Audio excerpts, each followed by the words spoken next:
I'm like, no. Oh, come on, kids. Kids Come on, kids. That's usually when they have to run. Actually, right there.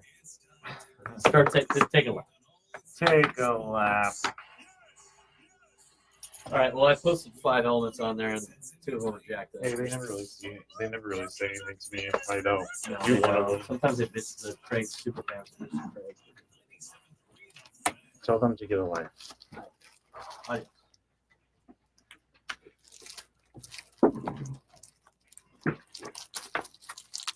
All right, there is no truth to the rumor that I have just been screaming with excitement because Juan Soto is near announcing his destination in free agency. It's just the fact that my voice carries over to another day of not being 100%. But we welcome you in to Gwynn and Chris, 97.3 The Fan. Chris Hello, Tony Gwynn Jr., Matt Scraby. Yes, it was not a cracker-induced voice issue yesterday, Tony. It was a real one. And the voice has not yet responded despite multiple glasses of hot tea and lemon and honey and everything. This is worse than I thought it was going Oh, to be. stop it. Sorry, I was trying to get there to pick you up at the first, but my mic was a little messed up at the time. But Faulty. A little faulty. But, yeah, man, it was interesting how you lost your voice yesterday. Your voice was perfectly fine. And then we got to the Chris's Fantabulous Game show. Yep. And somewhere in there, I thought it was a cracker-induced throat issue, but apparently this is a carryover. Yeah, it's the real thing. So, I'm gonna probably cede a lot of the show to you, Tony, so that people don't have to listen to me so much. But I will certainly be here and donating when I can as we go along. I know the Aztecs have a big one tonight in Fresno against Fresno State. But before we get to that, I know the Padre news is really encouraging right now on Roki Sasaki. I call him Rory. Yeah, because he's a golfer at heart. Rory. No, nonetheless, I think the developments, at least coming from Bleacher Report, are that the Padres have inside track right now to Roki Sasaki, and I just think he solves a lot of problems. I think it's probably one of the easier fits out there in terms of free agency and who the Padres could add. He fills up quite a bit. He's young. He'll be relatively cheap for the type of talent that we hear that you're getting with Sasaki, and it's a big piece off the board. This is a coveted player, and partly because of his age and the price tag that's involved with it. So, it certainly is one of the top priorities, if not the top priority, for the Padres going into this offseason. And it's not a done deal. We haven't heard anything in terms of numbers, but it's certainly nice to see a report that has the Padres named in it, and it's on the positive side of things. That is good. The bad news for the Padres, if it turns out that they don't get him, because these are just reports, remember. If it turns out they don't get him, everybody's going to be upset at the Padres because they're reading this and thinking it's a done deal. Yeah. And it's not. So be careful with that. I also would like to caution people, because I fell into this too. I was like, a couple weeks ago, I was saying, Padres have to have this work out for them. There is so many benefits to Roki Sasaki being a Padre, but the Padres are doing all they can. Ultimately, it's up to him to decide. Like, there's nothing that the Padres can really do. That's exactly they can't offer more money. They can't do any of that, but it's up to him where he goes. That's exactly right. But they can... oh, my gosh, guys. Did your chair just break? Just broke. And you had to address it because you're on camera. You couldn't just sit there with the piece up. It literally just snapped off. Man. You're still holding a piece of chair in your arm, so your hand too. I do this thing where I readjust and I put all of my weight, but you don't know. There's 3 people that sit in this chair, and then there's more when the Padres guys are here. Who's the heaviest of the 3? Even after they're great. I'm not going to answer that question. This is a tough game to be playing right now. I'm not going to answer that question. I'll just say me, just for the sake. It's certainly not Braden. We know that. No, it's not Braden. Braden's in shape. Well, you're in shape. You're just a big guy. Just a big fella. It's okay. I think we should move forward. Nonetheless, You were a defensive lineman at La Costa I was Canyon. a defensive end, so All right, I'm so fleet yeah, of foot. You're a big fella. I'm a big as Chris, as Chris spoke on earlier, apparently, Juan Soto is on the Yes. cusp Oh, good. of making a decision. Thank I keep goodness. hearing that he's not going to make a decision until like February, Why do you but he's keep on the hearing cusp. that? Everything I- written today says he's like. I gonna know. That's decide why he's just switched. Yeah. 48 hours. So I mean, where do you think it's going? Think it's the Mets? I think it's the Blue Jays. You think it's the Blue Jays? No, I Chris, don't. where do you think it's going? I just hope it's not the Dodgers. Honestly, don't I think it's know gonna they're be in the the Dodgers. running, but there's not much buzz, which does kind of scare me about yeah, that. it does. It scares me. The buzz where there's Dodgers no are buzz? They always could be in the running. the usually you can't figure out who it is. They could be the mystery team. Yeah. Well, they're one of the 5 finalists. I think maybe their name just goes up there because of the Dodgers, but I'm just happy he's going to make a decision so we can get on to more important matters. Yeah. Because we're not involved in this, so let Nope. let him pick where he goes, and off he goes. Some of the other Major League Baseball rumors really are around Garrett Crochet. He's the other kind of big piece now. He's not a free agent. He's a guy that will have to be traded for, but this is the time of year where those type of things get discussed. And if I'm not mistaken, we are about less than a week away from winter meetings where all of the magic happens, quite frankly. And excuse me, we will have a presence at the winter meetings, not us, but Sammy Levitt will be there. Yeah. In Dallas, filing live reports next week, so make sure you stay tuned. The Cubs and the Reds are the 2 teams in on Crochet. It looks like the Yankees are in on Max Fried, or at least have made contact with him. Seen a lot of AL East rumors with Max Fried because we talked about it here that Max Fried would probably be a pretty good fit for the Padres, He but would be. I haven't seen anything connecting the Padres to Max Fried. Don't know what his market number will look like. I You know was what I'm reading saying? about that this morning, actually. Blake Snell's contract it sheds a little bit of light on to what some of the other pitchers are going to make, and pitchers are That very makes sense. happy That makes because sense. Blake Snell got paid a lot. So Yeah. Hey, let me ask Remember, you. Go ahead. I just want to point this out, and I said this before the first domino fell with the Scott Boras. Remember the obituary that was written for Scott when the 4 or 3 free agents from last year? I co-wrote that. Did you co-wrote? Yes, you I co-wrote you the co-wrote obituary. that.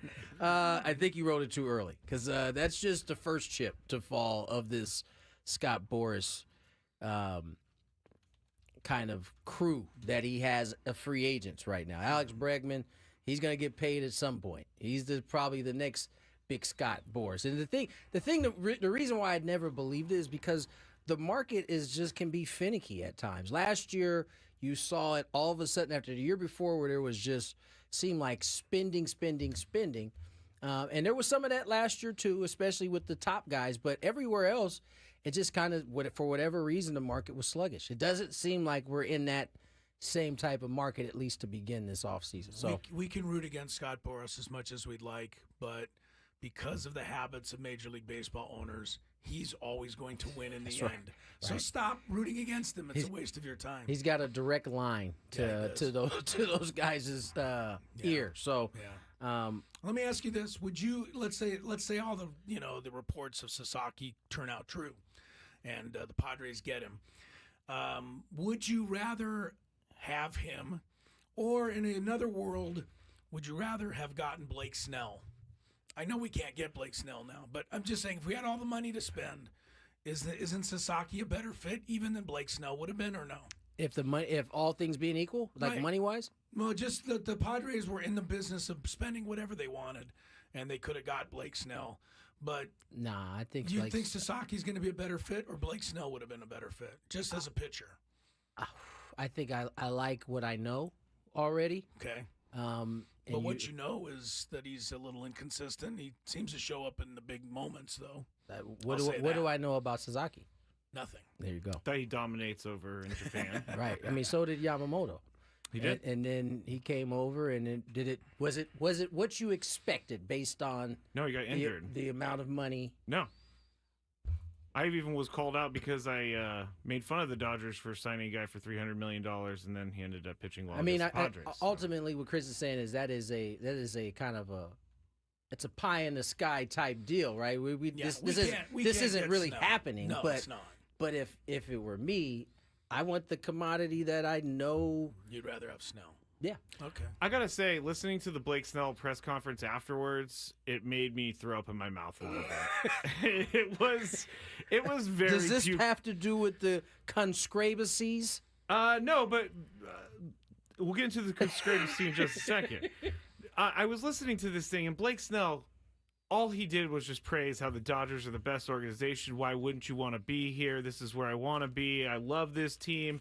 It was quite puke-tastic, I have to say. Because you know what? You weren't feeling He could have pitched for the Dodgers last year. I mean, he could have accepted whatever they were offering him last year. This is all about money, and this is all about his personal situation, which is fine. I don't think they offered him anything last year. Just that they spent $1 billion. You don't think they kicked the tires on Blake Snell? They brought in Glass now. There was no need at that point.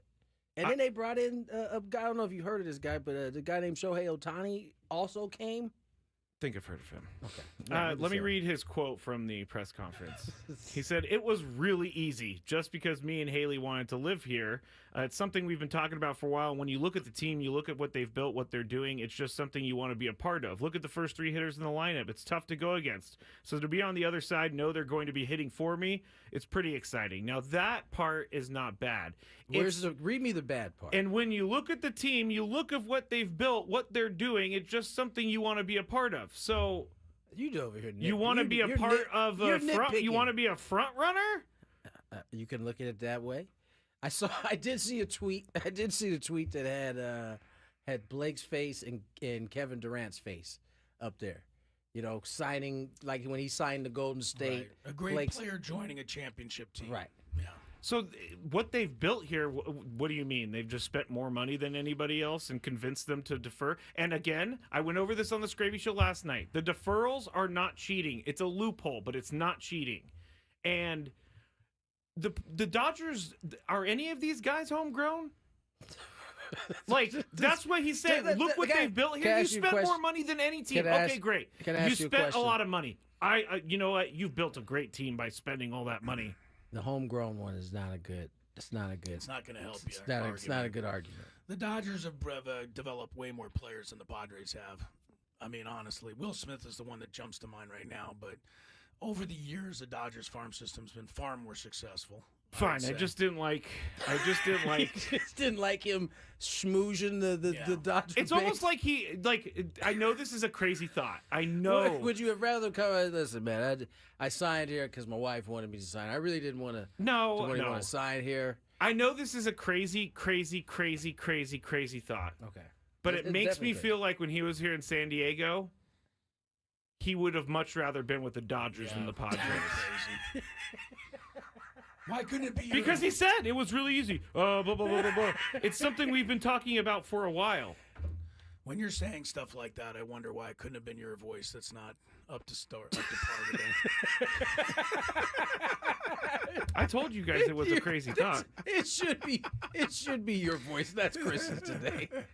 Put that take right there. Hey everybody, how we doing out there? Here we go. That's so he's stupid. back. He's back to his impressions again. He's having fun with a guy who's not, feeling 100%. Well, hey. Instead of saying what a gamer I am for being in here. You know, A lot of people stay home. Someone said about me breaking the chair that SD Fat Loss didn't do me any good. But you know what? That's messed up. It's true. It's not true because SD Fat Loss did do me good. If I was at my old weight, this would have broken months ago. Either that, or you would have broken the entire chair. The entire chair, yes. Would have caved it in at that point. Yes. You know, it would have been nice for you to hang on to your Blake Snell take there, especially since it was all of our second segment. So, good job there, buddy. Oh no, I got this conspiracy if you guys want. Oh yeah, I can't wait to hear that one next. Let's get to break. Oh, so go ahead. Why don't you keep doing it today? It'll be better for the listeners. Let's get to break. More Gwynn and Chris on the other side. There's a remarkable nonprofit organization.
Sports action here on this Wednesday afternoon. 2:21 on the clock. Tony Gwynn Jr., Chris Ello, Matt Scraby. We just heard Mr. Scraby's rant about Blake Snell and him being very complimentary of the Dodgers organization and how they made the decision easier. That didn't sit well with Scraby. And, with considering Chris's voice box is a little injured right now. Balky, yeah, a little achy.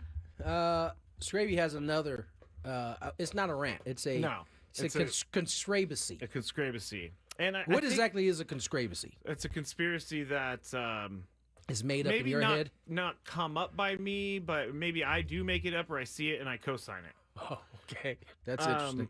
And this conspiracy, this has to do with the Padres. It does, and it has to do with Yu Darvish. But we've kind of been wondering why the Padres signed Yu Darvish to that extra deal, and he was making good money. And we're kind of like, were we really wondering? Yeah, because he was a little bit older. We were What? like, that's a lot of money for a guy who's in his late 30s. He's going to be in You're his kind 40s. of rewriting things now.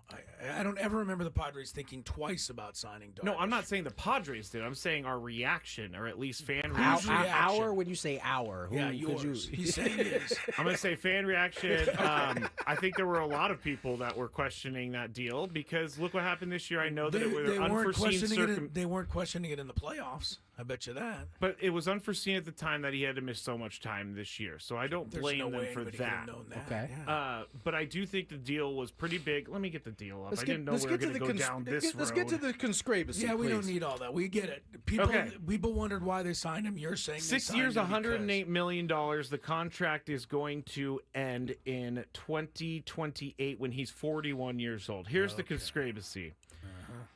AJ Preller was thinking ahead to Roki Sasaki because everybody's known that this guy is going to be making his jump to Major League Baseball at some point. So the Padres said, hey, we have the biggest bargaining chip out there. This guy's hero, Yu Darvish. Let's get him on the team. Let's sign him to a contract that makes him happy. He will recruit Sasaki for us, and he will mentor Sasaki for us until the end of the contract. And that is why they gave him the extension. That's the conspiracy. That's the conspiracy. Not because of his talents, or partially because of his Oh, talents. yeah. I mean, they still partially- need him to pitch as well. Right. So it was all, but the extra money was more like, hey, you land Player a Sasaki. / recruiter Yes. / mentor. Yes, Tony. The Now you get it. trifecta. Now you get it. Okay. How are we feeling on this one? Not great. Really? Not great. No. Stupid. I'm sure. It's not stupid. sure. How many years ago did they sign Darvish? 2? They mean, I think signed it was him- 2. I think the extension happened. Where Yeah, was 2023. where was Roki Sasaki at the time? In a crib? I mean, I don't know that he There's had no even. way we No, he knew was already pitching professionally. Like, people knew this was going to happen. They've been watching this guy since he was a teenager. Now I don't doubt that AJ Preller saw this young man coming. saw it probably as a benefit to sign Darvish, but can't imagine he went all in on Darvish just for that. Like, yeah. That's a lot of money. Well, I'm not saying he went all in, but I'm saying that the major, You're saying that the pushing- major piece. the to major this, piece is that Sasaki and he Yu can help Darvish- recruit. Yes, Huh. correct. That is a conspiracy. Ooh, Dan says he agrees. Yeah. You got Thank two. you, Dan. Hey, you got 2 on the conspiracy. Hey Dan, I don't know you very well, but agreeing with Scraby is not always a feather in your cap. Let me just say that. I've had 2 people that have told me they feel like Blake Snell didn't want to be in San Diego. So, you know, I mean, you guys think I'm crazy, that's but I'm just actually easy not. to say now because he signed with the Dodgers and everybody's in their feels about it. It's okay. you know? Feel. Doesn't mean they're gonna win. You know, that's just. I think that's important to keep saying. Like, You're crazy, Scraby. the Dodgers go I have out. heard that. A lot of teams go out, they spend a bunch of money, and it does not.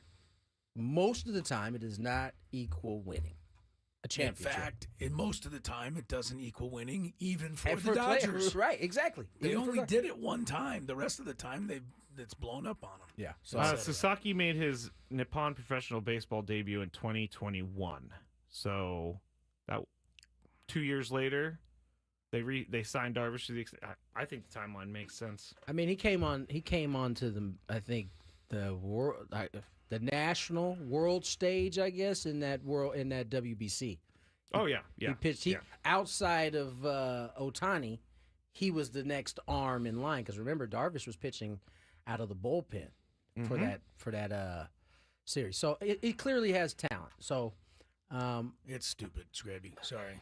You Scraby- keep trying, though. Scraby, he's not feeling that at all, man. Nobody is, except for Oh, Dan. Except for Dan. Is this like the time that I said that the Giants fired Gabe Kapler because they wanted Bob Melvin, and then everybody called me crazy, and No. then guess what happened? Bob Melvin became the Giants manager. That's actually not why. You don't know that. That's not why they fired him. You don't They know fired that. him because he was struggling a little bit. Yeah. I think they You had guys just cannot give me credit for Well, anything. we can give you credit, but you also have to find a conspiracy in everything that's done, and it's just not always there. I agree with that. All right. I wouldn't force a conspiracy. I wouldn't. You wouldn't? I would not. I What makes just- you think I would? Because I feel like this 'Cause it's is what you do. This is kind of like, I hate to say it, your MO. Should I keep ranting since it seems like I'm ranting like crazy? What else do you have? I have one on Rob Manfred that I'm mad I didn't think about yesterday. What With did Rob this, do now? This golden at bat thing. Oh yeah. Everybody's very mad at this because it's not, at this point, it's not only being taken as like a fun idea that he had, it's being taken as you're ruining baseball by even suggesting this idea. I'm saying, what is the need for it? There is no I need. get it. You want your best. You want it to be like basketball and football, where at your biggest moments, the best players. But that's not how the game is designed. No, the game is designed for people like Edgar Renteria to win the World Series. Yeah. That's right. Sometimes. I mean, Steve that's Pierce, is that's that his right. name? part of the fun of 100%. the game of baseball. But Rob Manfred has proven a couple times in his tenure as Major League Baseball commissioner that he just does not get it. See, I just want folks to remember before these rules went in, part of the reason why people weren't on board, aside from the fact that it was changing the rules, is the fact that they didn't trust that Rob would put a something out there that would actually work Yeah. because of some other things that had happened. But turned out they did a really good job. These rules, I think, have impacted the game in positive ways. Attendance up, more people watching. I think this is a step too far. But remember when he disrespected baseball and called the World Series trophy a hunk of metal? A hunk of metal. This guy he's the commissioner of baseball. He cannot get out of his own way by disparaging his own sport. I don't know that I'm mad at him. I just think he is, as Chris I thought said it perfectly. It's gotten good to him. You know what I'm saying? Like, he's got a couple rights. He's empowered. And he's feeling good about these ideas. I think it would look crazy. It would look crazy and it wouldn't feel right if, Do we understand the rule? The golden at bat? Yeah, do we understand it to this extent? Bases loaded. I don't think we do. Nobody out. Yeah. Shohei Ohtani's up. Strike him out. Can the Dodgers bring him up again? This is what Roger Clemens said about Shohei, I think. Right. He's like, so I can strike out Shohei Ohtani, And then he has to come right back up. Come right back up again. That seems very unfair. It seems like the advantage now moves to the hitter, right? You just saw. Kind of dumb. I think this is not good. I'm not a Please. fan of it at all. But hopefully he's seeing that everybody's not a fan of And it. that's typically how these things go. They throw it out there. Hey, check the temperature. And that's why I found it hilarious that he was like, oh, there was buzz in the room when we were talking about it. I think that's where he made the mistake. You're telling me that the 29 other owners were like, oh, man, this could be something right So here. Rob Manfred's in front of all the owners, guys, and he goes, I have a great idea. It's called the Golden at Bat. That's what every owner did in the background. They were like, wow, this is amazing. I also thought about the way that they can pull the Golden at Bat. I really want a Golden at Bat so that they have to walk it to the plate and hand it to the umpire. The graphics on ESPN or Fox, when that moment hit, just think, you saw Shohei up in the corner like of your screen all playoffs. When the Golden at Bat hit the graphics they would pull up, it would be amazing. It'd be immaculate. Like, I present you with the Golden at Bat. Has to be official like that. Let's get to break. You're in tune for a good one today. More Gwynn and Chris on the other side. Bennett.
Tony Gwynn Jr., Chris Ello, Matt Scraby.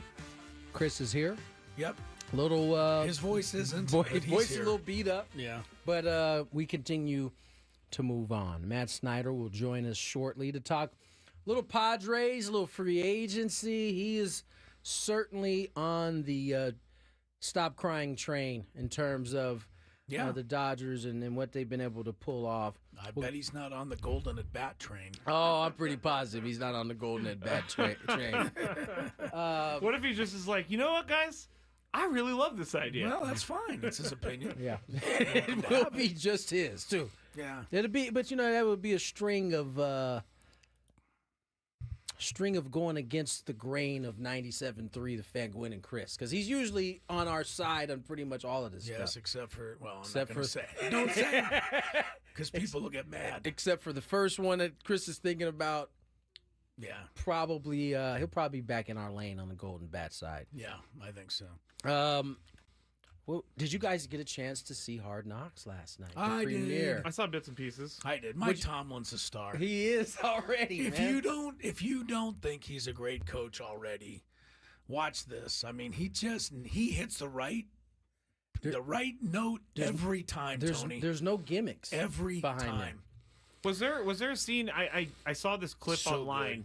but I don't know if it was a part of the show because I saw bits and pieces. But was there a scene where he pulled a guy aside and he's like, "Is this for the bigger cause? Like, what are we playing for? Was this not in the show?" Because he pulled a player to the side, and I watched the clip and I was thinking, "Wow, this is pretty good stuff." I don't know all about that, good but stuff. he pulled George Pickens aside. Oh, yeah. After the first penalty. After he caused them the first, no, he fell down, and the guy returned the pick six for a touchdown. That's what it was. That's and what then it was. he pulled him inside. He said, "Excuse me, that play's not going to decide the game. Yeah. I need you. Don't go away." Yeah, And basically, and because in he the was next touchdown, because he George was Pickens because got he it. was complaining. I think about the no call Right. on that play, and he was basically telling him to move on. Yep. And it just fit exactly what So we read perfect. about after the end of the game. Right? He's gonna have to grow up, and he's gonna have to grow up fast. Yeah, you but- kind of see that all And kind he of pulled Cam Hayward aside at halftime. And yeah, he because they said, were getting. "Hey, pumped. we need you. We need to get your group Get your together. group together." Get your group together." He knows that guy's a leader and he can count on him. Yeah, Tomlin's been the star, and I hate to say it, but Zach, the Bengals coach, Zach Taylor, kind of dull. not Mike Tomlin. Kind of dull. Just not Mike Tomlin. Harbaugh's pretty good, but Tomlin to me is just impressive. I find it so interesting and really fascinating to see 4 different styles of coaching. I kind of like it. It's pretty cool, man. My I gotta wife say. is struggling because she's always like, "What team are they talking about now?" It does move pretty fast. It moves really quick. fast. Yeah. All right, let's get to our next guest, Matt Snyder, CBS Sports, one of our favorites, joins us. Matt, how are you doing? I'm very good. How are you? We're doing well. Free agency starting to pick up the pace a little bit. Let's start with the Blake Snell signing because I saw your article yesterday. Snyder's soapbox. Snyder's soapbox. I was on the soapbox with you, I must say. You had some words in terms of how people are feeling about the Dodgers and their ability to get guys or to come to an agreement where they are deferring money, which is something that's happened in baseball for a long time, but the Dodgers have seemingly cornered the market on players that are willing to do it, and they're taking full advantage. Yeah, I mean it's funny that the Bobby Bonilla deal for so long was like a punchline and everything, but you can go back to Bruce Sutter had big time deferrals. Max Scherzer's deal with the Nationals, I don't even think his deferrals have kicked in yet. Yeah. It's been a thing for a long, long time. Ken Griffey Jr., I think 2 years ago his stopped Yeah. on the Reds. Yeah. Because I saw people making a joke like that's why he's in all these commercials now because his deferral stopped coming in. So now he's like, oh wait, I need more money coming in. It's been happening forever. If people wanted to crack down on it for one reason or another, okay, I'm open to that. But if it's a reaction to the Dodgers right now, I would say it's a complete overreaction. And my biggest thing on the Snell thing was among the points that I made in there was it's the first major free agent. He was the only one of the top 50 that had signed at the time of signing, and we still don't have anybody else in the top 10 or 15 who has signed at all. Probably don't need to freak out just yet about how broken the system is when there are so many free agents out there. Now, if the top 5 all sign with the Dodgers, let's have a conversation about it. But I don't think that's going to happen, first of all. Second of all, they weren't even number 1 in payroll last year. They were 3. Another point is, if we throw out 2020, which I would, it's a 60-game season. Nobody was in the crowd. It wasn't really a normal season. That last year was the Dodgers' first title since 1988. That's right. I mean, good grief. And the reaction we saw was like, if the Dodgers had won 5 titles in a row and signed the top 5 free agents, I couldn't believe how much overreacting I was seeing. It was ridiculous. That is my basic soapbox right there, but I gave about 1,200 more words in writing if people need those. Yeah, Matt, excuse my voice, Chris here, but not my voice. Give us your thoughts on where you think Juan Soto is going to sign. It sounds imminent, according to a lot of reports. Yeah. What would be your ranking of like 1, 2, 3? Now that we're down to the nitty gritty? I still think it's one of the New York teams.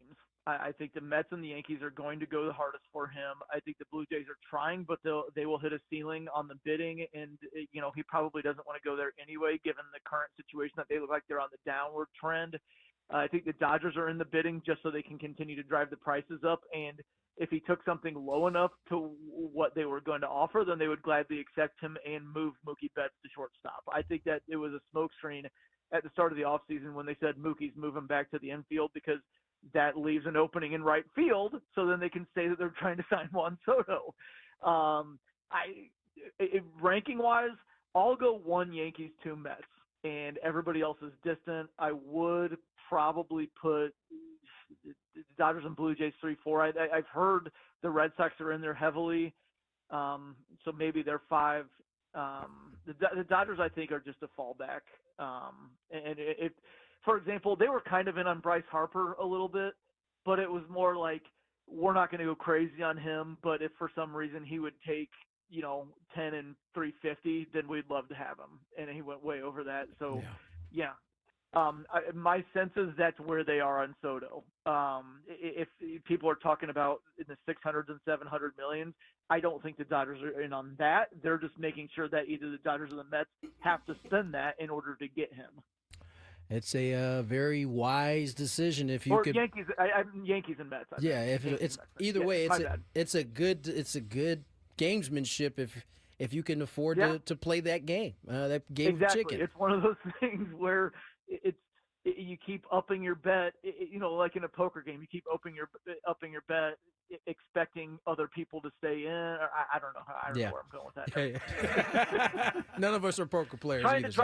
Okay, no, I know where it was. You're trying to drive everybody else out, but your cards are good enough. If they stay, maybe you win anyway. Right. They have enough money to do that. I kind of want to go back to the deferrals because it has been such a highly talked about topic. Why is it that you think the Dodgers are not the only ones, but the main team that is of focus here, and we're not seeing this from all the other teams? I mean, I get that the Dodgers have a piggy bank that's a little bigger than most, but it still would seem like a favorable deal for all teams to be trying that are bidding on these type of players to take this approach and be able to manipulate that tax that could happen or push it down the line so that you can keep, stacking these players on top of one another. My hunch is that the other teams don't have as deep of pockets, or at least the owners aren't allowing the front offices to spend at those amounts. And they know that the bill is going to come due at some point, or if they decide to sell the team, whoever is looking to buy the team is going to see, look, you've got all these payments on the books, and these players aren't even going to be on my team. So why would I buy the team from you? The Dodgers ownership is in such a position that they know that they're basically printing money right now, and they're not going to want to sell anytime soon because it's such a well-run franchise.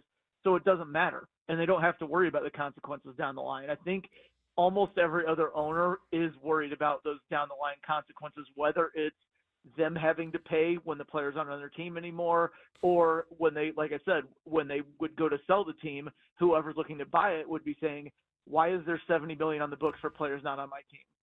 So I think it's a case where they're in such good financial position and know they're not going to be selling anytime soon, and they don't care about the bill in the future, that they're just not as worried about it. I think that's the most interesting part, because most owners outside of maybe the Dodgers, Yankees, maybe a few others, always have in the back of their mind of selling, of that possible being able to really make some money when you sell that ball club. And you're right, no incoming buyers looking to buy a team that has debt already on it. Yeah, for example, the Twins, right now it looks like the Poad family is looking to sell. They went into don't spend as much money mode last offseason. And this offseason, again, it doesn't look like they're going to be spending that much. Right. They're ramping down on the payroll because they want to sell, because they don't want as much on their books after the Correa signing. Hey, Matt, excuse me, everything you've said, I totally get. But just from a fan of a smaller market team, the Padres, is there anything that baseball does need to do to make it look like the playing field is more level? Or are we okay? Yeah. I mean, and is there anything they could do? I still think we're okay for now. I could see where it would become a problem. If the Dodgers keep scooping everybody up, and they're very well set up that they could become a dynasty. If they win, let's say 4 in a row, which is possible, and they start scooping up every single big free agent, then we definitely need to have a conversation, because that would be bad for the game.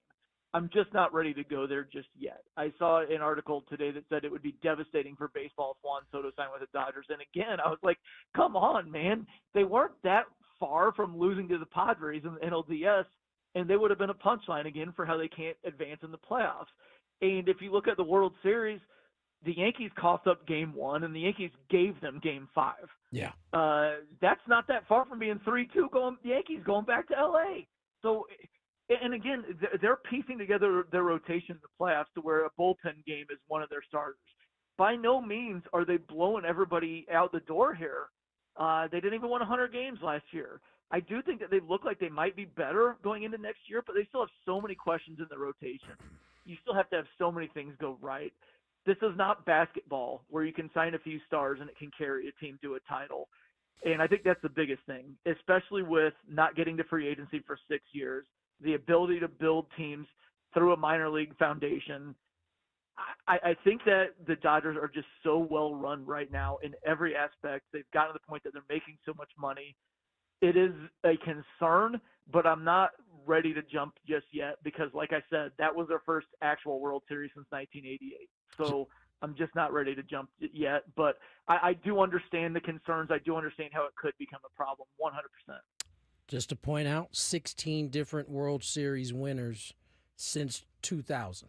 So yeah, it's not it's as the though most of any major sport. Most of any major sport. So when we're talking about parity and seeing different teams have a shot, I think that's a pretty good number so far. And the best team in terms of getting to the playoffs, other than the Dodgers, the last decade has been the Houston Astros. Right. Before that, they were a laughing stock. They got 0.0 TV ratings a few times, and they were losing over 100 games. 3 to 4 years? They were over 110 a couple of years. The Orioles were a complete laughing stock until 2 years ago, and then they won over 100 games last year. They won 91 this year. You can turn things around, and Baltimore's a small market too. Right. So it can definitely be done. Look how well run the Guardians have been for a while. And they've had plenty of changes at the World Series. They had a 3-1 World Series lead against the Cubs. So you can definitely see the Brewers. You can look how well run they are, how well run the A's were until these last few years when they turned into Rachel Phelps from Major League and lost on purpose so they could move. There are examples all over the place.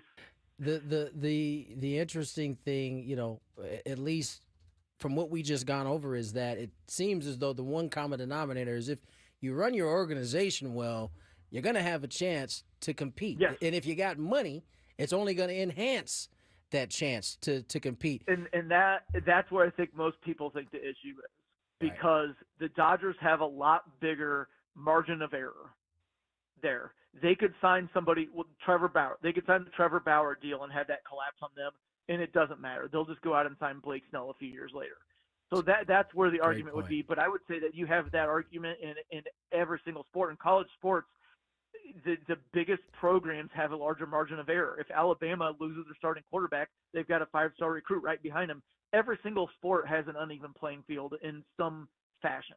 Yeah, that's a That's a signing that a lot of teams would be debilitated with after Trevor Bauer. Yeah.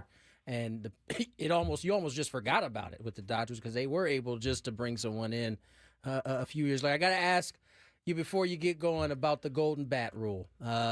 It has apparently it was buzzing in the owners' meeting. It's caused a different buzz out in the public since it's reached our ears. What are your thoughts? It's interesting because a lot of the changes that a lot of people hate, I've actually been on board with. But this is horrifying to me. Absolutely ridiculous. And the funny thing is, like, the biggest argument is, oh, if it's the biggest spot of the game. Imagine in the bottom of the ninth with the bases loaded, the Yankees getting to tap Aaron Judge in. The only reason you would do that is to get more people to watch. But everybody who cares about baseball would be watching anyway. Right. So and by the time everybody figured out that they made the change, they don't have enough time to turn the channel there anyway. I mean, so it's everything against what has made baseball, in my opinion, unique from other sports. Is I always loved the aspect of, in the NFL, the quarterback is always going to be the main guy in the last drive. In the NBA, you're always going to call the play as long as you're smart for the best player or the most sure shooter or whatever you want to say. You're going to draw it up, or at least have him be a decoy to kick to somebody else, like when Jordan kicked to Steve Kerr. Yeah. That was what made that a big story. I like how you can end up with an unsung hero in a spot, and you need him to come through. And how the pitchers are already burnt, by the way. Are we going to talk about that? If we're going to be able to sub in a hitter, can the golden ball rule. By the way, we already took our eighth out, but we can bring him back. No, you can't. I hate every single thing about it. Okay. Absolutely hate it. And I've never been accused of being one of those purists who is resistant to change. So yes, I despise it. And I assume you agree with me. I absolutely agree. Yes, absolutely. Hey, real quick, we got a minute left. Does Roki Sasaki wind up here? I feel like it's the Dodgers still, but it does seem like that steam is being picked up for the Padres. You keep seeing more and more people saying, "Hey, there's a lot of stuff with the Padres there." So I'll hope, because I can't deal with any more consternation about the Dodgers. I don't want them to get anybody else this entire offseason. I don't blame you. I know the folks out here in San Diego definitely agree with you, man. Yeah, we agree for different reasons, but we agree.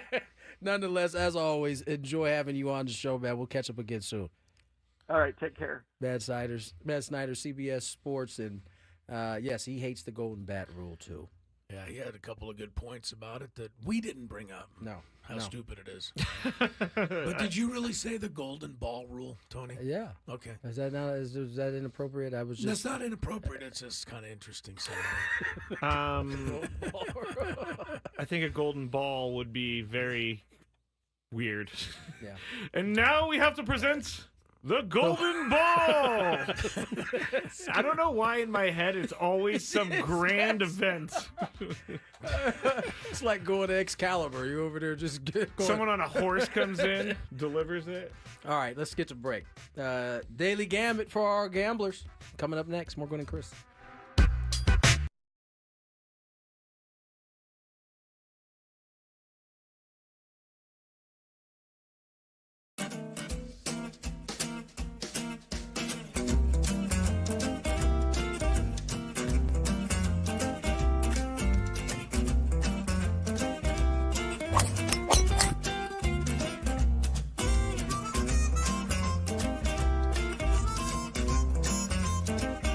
Things. It even tells you, hey, there's a canyon over here. Don't hit it here. Scraby from about 45 feet.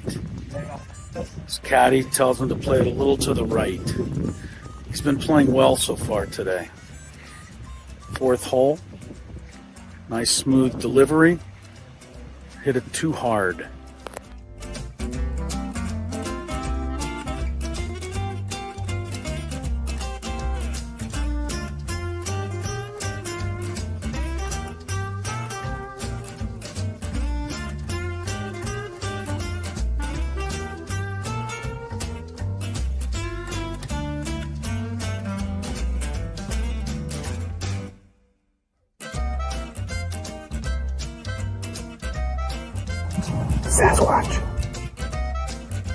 So Chris says that he can't play golf, but this is the second birdie putt he's made for us. This time it was like 20 feet. Thank you very much, Greg. But once again, you're hitting some very nice shots as well. I'm not usually complimentary to you, but can't help but be complimentary.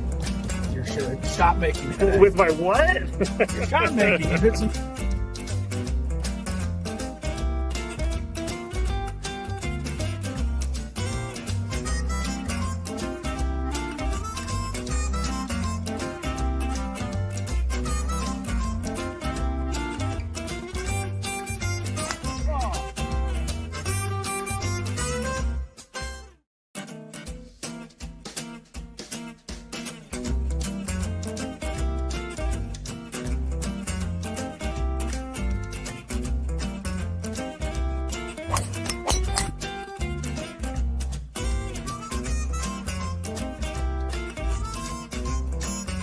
It has these things.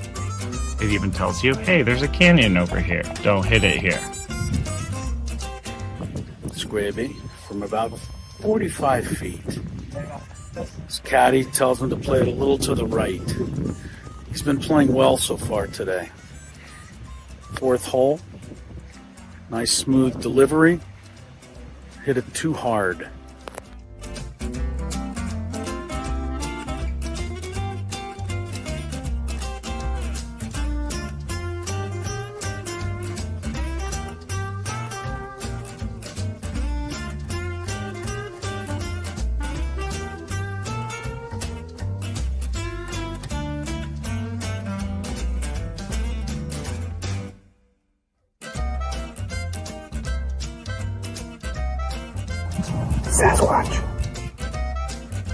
So Chris says that he can't play golf, but this is the second birdie putt he's made for us. This time it was like 20 feet. Thank you very much, Greg. But once again, you're hitting some very nice shots as well. I'm not usually complimentary to you, but can't help but be complimentary.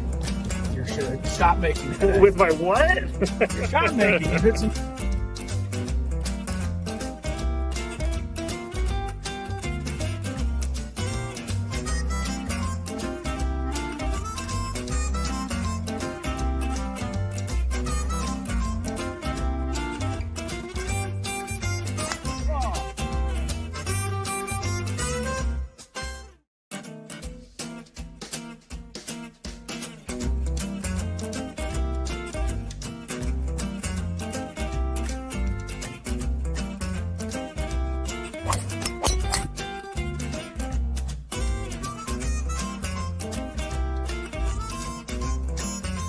It has these things. It even tells you, hey, there's a canyon over here. Don't hit it here. Scraby from about 45 feet. His caddy tells him to play it a little to the right. He's been playing well so far today. Fourth hole. Nice smooth delivery. Hit it too hard.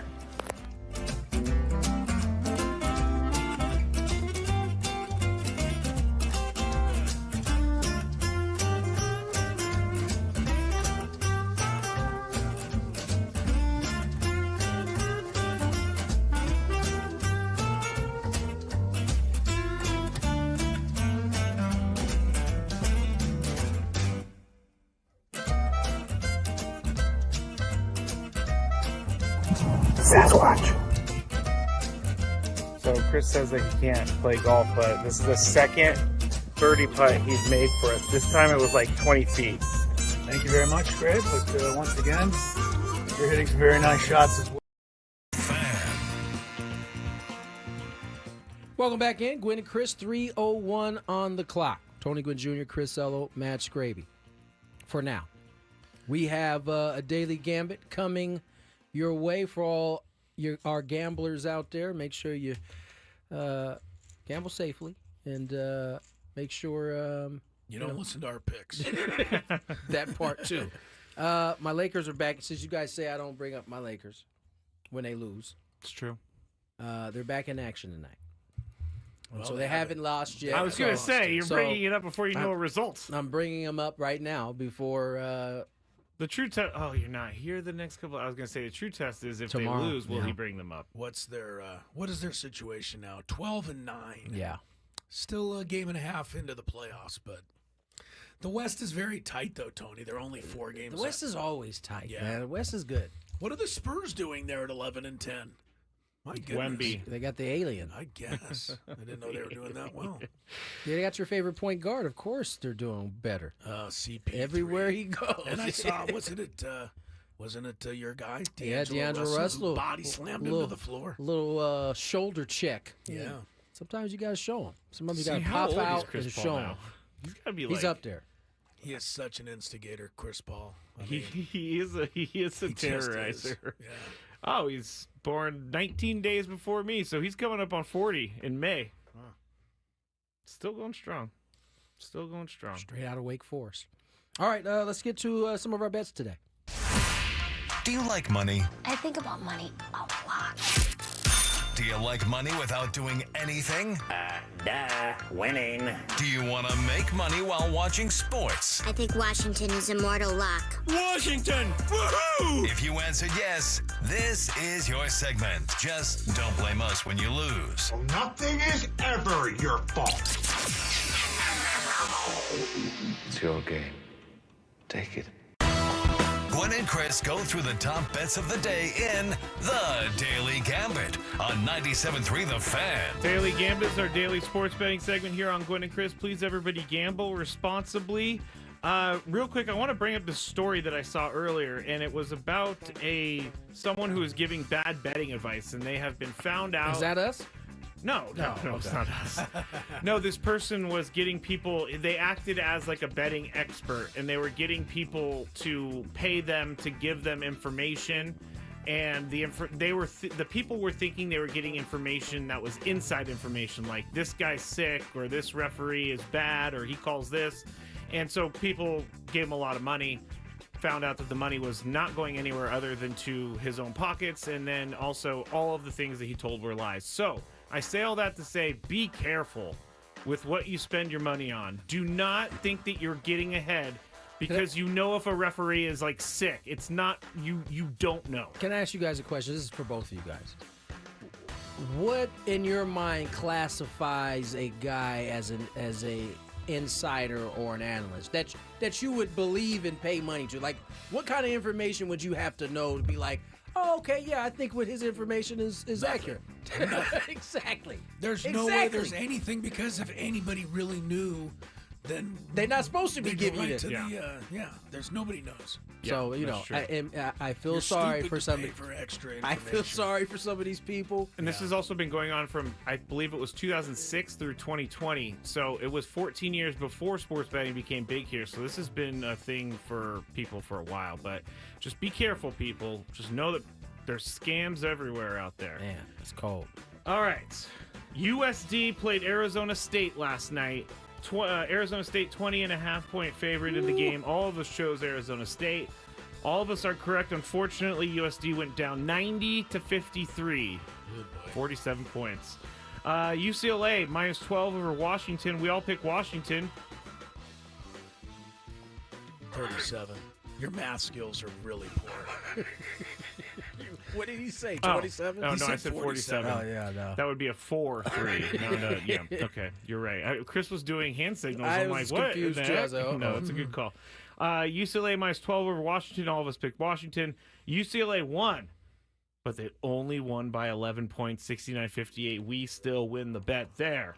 Yeah. We move to the Denver Nuggies and the Golden State Warriors. Oh. You guys chose Denver. I chose the Warriors. Denver 5-point favorite in the game. The Nuggies win, but they only win by 4. 119-115, so I win that one. It was still a collapse by the Warriors. They got It was. out It sure was. It was. down the stretch. The Cleveland Cavaliers against the Washington Wizards yesterday. Cleveland was minus 16 on the spread. Tony chose Washington. Chris and I chose Cleveland. I didn't even do the math on this one because it was so crazy lopsided. Cavs won 118-87, so they definitely covered the 16 points 31. God, your math is bad. Bad. Really bad. Bad. 31. Go ahead. I'm not sure how to take that. USC minus 45.5 on the spread. Women's basketball against California Baptist. We all chose USC. USC did win. 94-52. 42 points. We lose the bet. We lost. Yeah, I knew that was 42. I actually did that on a calculator earlier. Just wanted to make sure you knew, man.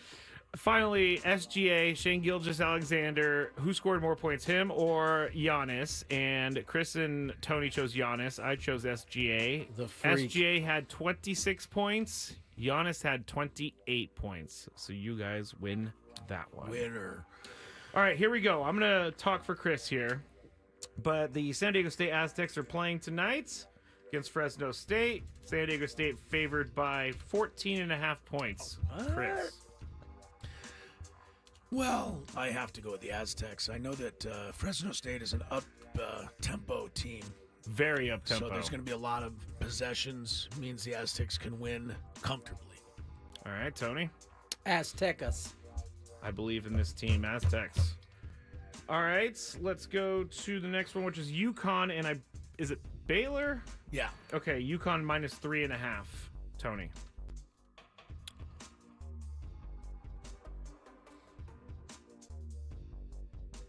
Man, this one's really stumping you. UConn. Okay. I'm going to go with UConn as well. Chris? Baylor. Baylor. He's never going to pick a Dan Hurley team ever again. never. Oh, that's true. The Jayhawks of Kansas up next. 4-point favorites over SDSU's little brother, Creighton. I guess I'm up first. Or no, Chris is up first. It is to the Aztecs' incredible advantage if Creighton wins. Yeah, that's because true. that makes the Aztecs look a whole lot better. So I will be rooting for Creighton. At home. Creighton. They're at home, so maybe they can pull it off. All right, Tony. Creighton. Creighton. Is that the French pronunciation of Creighton. Creighton. I'm gonna go with Kansas. No, Kansas. I'm gonna go Creighton. Kansas did not win the other day when I picked them. Oh, so that means you can't pick. Oh wait, no, they won and I picked Duke. Never mind. LeBron over under 1.5 threes tonight. Tony. This was just for Tony because he hasn't made one in 4 games. He has not. It's a good bet. Then I like it. I'm gonna say over. Today is the day the shooting slump ends, and he's back in Miami too. Oh yeah, for sure. Yeah. I just imagine now LeBron doing that thing from Along Came Polly, making it rain, just hitting the bricks. But I think he goes over too. Chris? He says over. He's doing the light switch thing. Is that what it is? The light switch? No, what is it? Yeah, what does he do? He's loading up the. It's a gun. It's like. Well, if he was in the NFL, he would be. Yeah, no, suspended. you can't do that. You can't do But that in the NFL. It's a three. It's a. Oh, you know what I'm saying? It's not an actual gun. It's. Loading up the 3. It's kind of lame, gotta say. Gotta say. You know, to be honest, I don't know if that's what they're actually doing. That's what's been in my head. I just remember Sean Merriman getting the tattoo of the light switch on his arm, just going, ah! Like turning it off. All right, next one is AD points, rebounds, and assists. Over under 25. No points for Oh, AD. I see. I missed one. Giannis. Points, rebounds, assist. 51.5. I'm up first. I'm going to go over. Chris. He took the 4th quarter off last night, but the Hawks, he's playing the Hawks tonight. The Hawks give up a lot of numbers. This is not a cup game. No, I'm going to say over. It's Tuesday, though. It's a lot, No, though. it's not. 51.5. Yeah. It's back to back, so I'm going to say under. Under. Okay. All right. Next one, AD over under Anthony Davis, that is. Over under 25.5 points, Tony. Over. I figured that would be the case. I'll go under. Chris? Lakers got a show tonight. I'll go AD. AD over. Next one is Ducks. Sorry, Who scores more goals, Ducks or Kings? Oh, okay, there we go. That's who they're playing. Who Ducks, scores more goals, Ducks or Kings? Ducks are facing. Tell who they're facing. Golden Knights. Ducks are facing Vegas. And then I can't read the Kings other one. are facing Dallas. Dallas, okay. All right, And who so- scores more goals, the Ducks or the Kings? Yeah. I can't. Nah, going Kings. See, every time I know I'm go not supposed Kings, to bet with them anymore because they keep losing, but going Ducks. Chris? going Kings. Ducks. Ducks. The Gulls parent franchise. All right, final one. The final one is, I think it's Boston -1.5 at Chicago? Correct. Are we talking basketball? No, we're talking hockey. We're talking the Okay, Blackhawks. I was like, what? We're only talking the Blackhawks because they currently have the worst record in the entire NHL. Ooh. Didn't they just have the #1 pick not that long ago? They've had it 2 years in a row. Oh, yeah, they got that really don't know what young the hell guy, they're right? doing. How's he been doing? Connor Bedard has been in a major sophomore slump. Oh, man. Can't do anything. Chris, you're up first. After all that, I'll take the Blackhawks anyway. All right. That's Tony? your squad. I, too, will take the Blackhawks. I will take the Bruins. All right. All right, just a quick word. Adam came in the last segment, asked me politely to not be on the air any longer. I with don't this think it was voice. that. I don't think No, it he was did. that. So he's right. So I'm only checking out because the voice just is not responding. So sorry to you guys, but hopefully I'll rest it and I'll be back full to go tomorrow. Yes. You're gonna have to carry us the rest of the way. No problem, Chris. You'll be Go. without my witty repertoire. the I don't rest know of the what we're day. gonna do without having someone here to make fun of me all day. So, Tony, you gotta pick up your making Don't fun worry, of. I'll step up for you, Chris. Thank you, Tony. I got you covered. All Thank right. you. All right, let's get to break. More Gwynn and Chris on the other side. Some people are quite upset about this college football playoff process. We'll get into it on the other side. More Gwynn and Chris. Here is some traffic.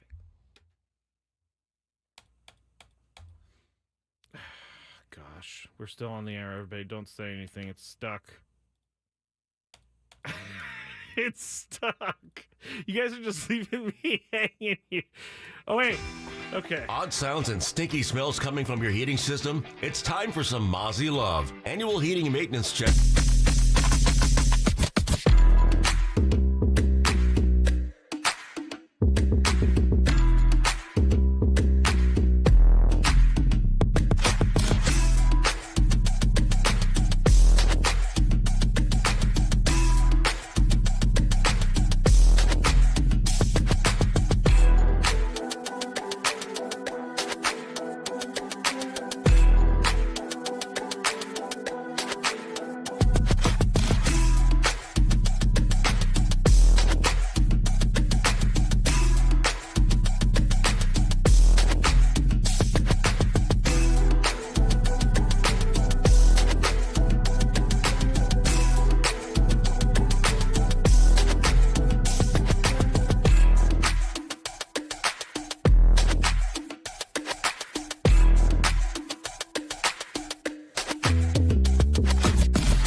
And we're back.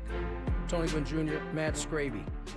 For the rest of the way, till 6 o'clock, try to let Chris rest his vocal cords as the show will be on his shoulders for the most part tomorrow and Friday, for I will be out. So that brings us to college football. Before we do that, listen to Inside San Diego Baseball with Sam Levitt, Wednesdays from 7 to 9 p.m. right here on 97.3 The Fan and on our YouTube page. Sam will talk all things Padres baseball and keep you up to date on the latest hot stove rumors. Stove seeming like it's heating up a little bit. We'll get back to that a little bit later, but college football playoffs, the arguments are hot and heavy right now. Yeah. And after Miami was pushed out of the playoff in allowing Alabama a 3-loss Alabama team in, it has ruffled the feathers of quite a few people. It's caused some angst among teams that aren't even necessarily involved in it. It's all two ADs going back and forth on the Twitter accounts. It was such a dorky back and forth. It was so dorky.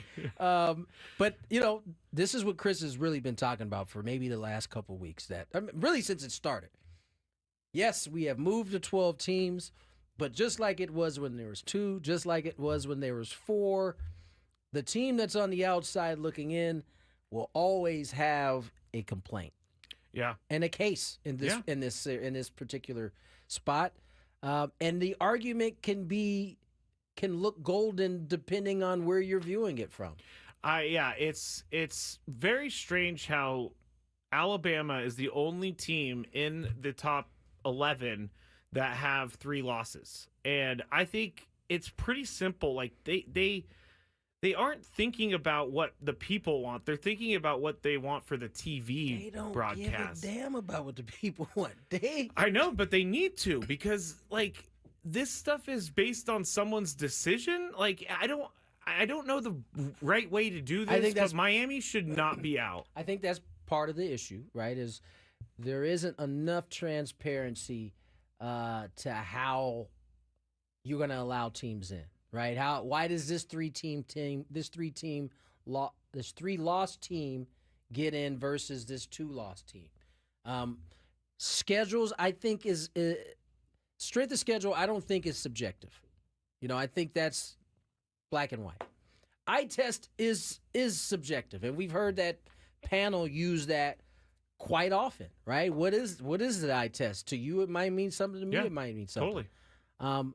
But we also know that the 2 big dogs, and this is what everybody tends to go to. And I'm not saying this is my opinion, but I'm saying this is what they go to. The 2 biggest conferences in this whole shebang are the Big Ten and the SEC.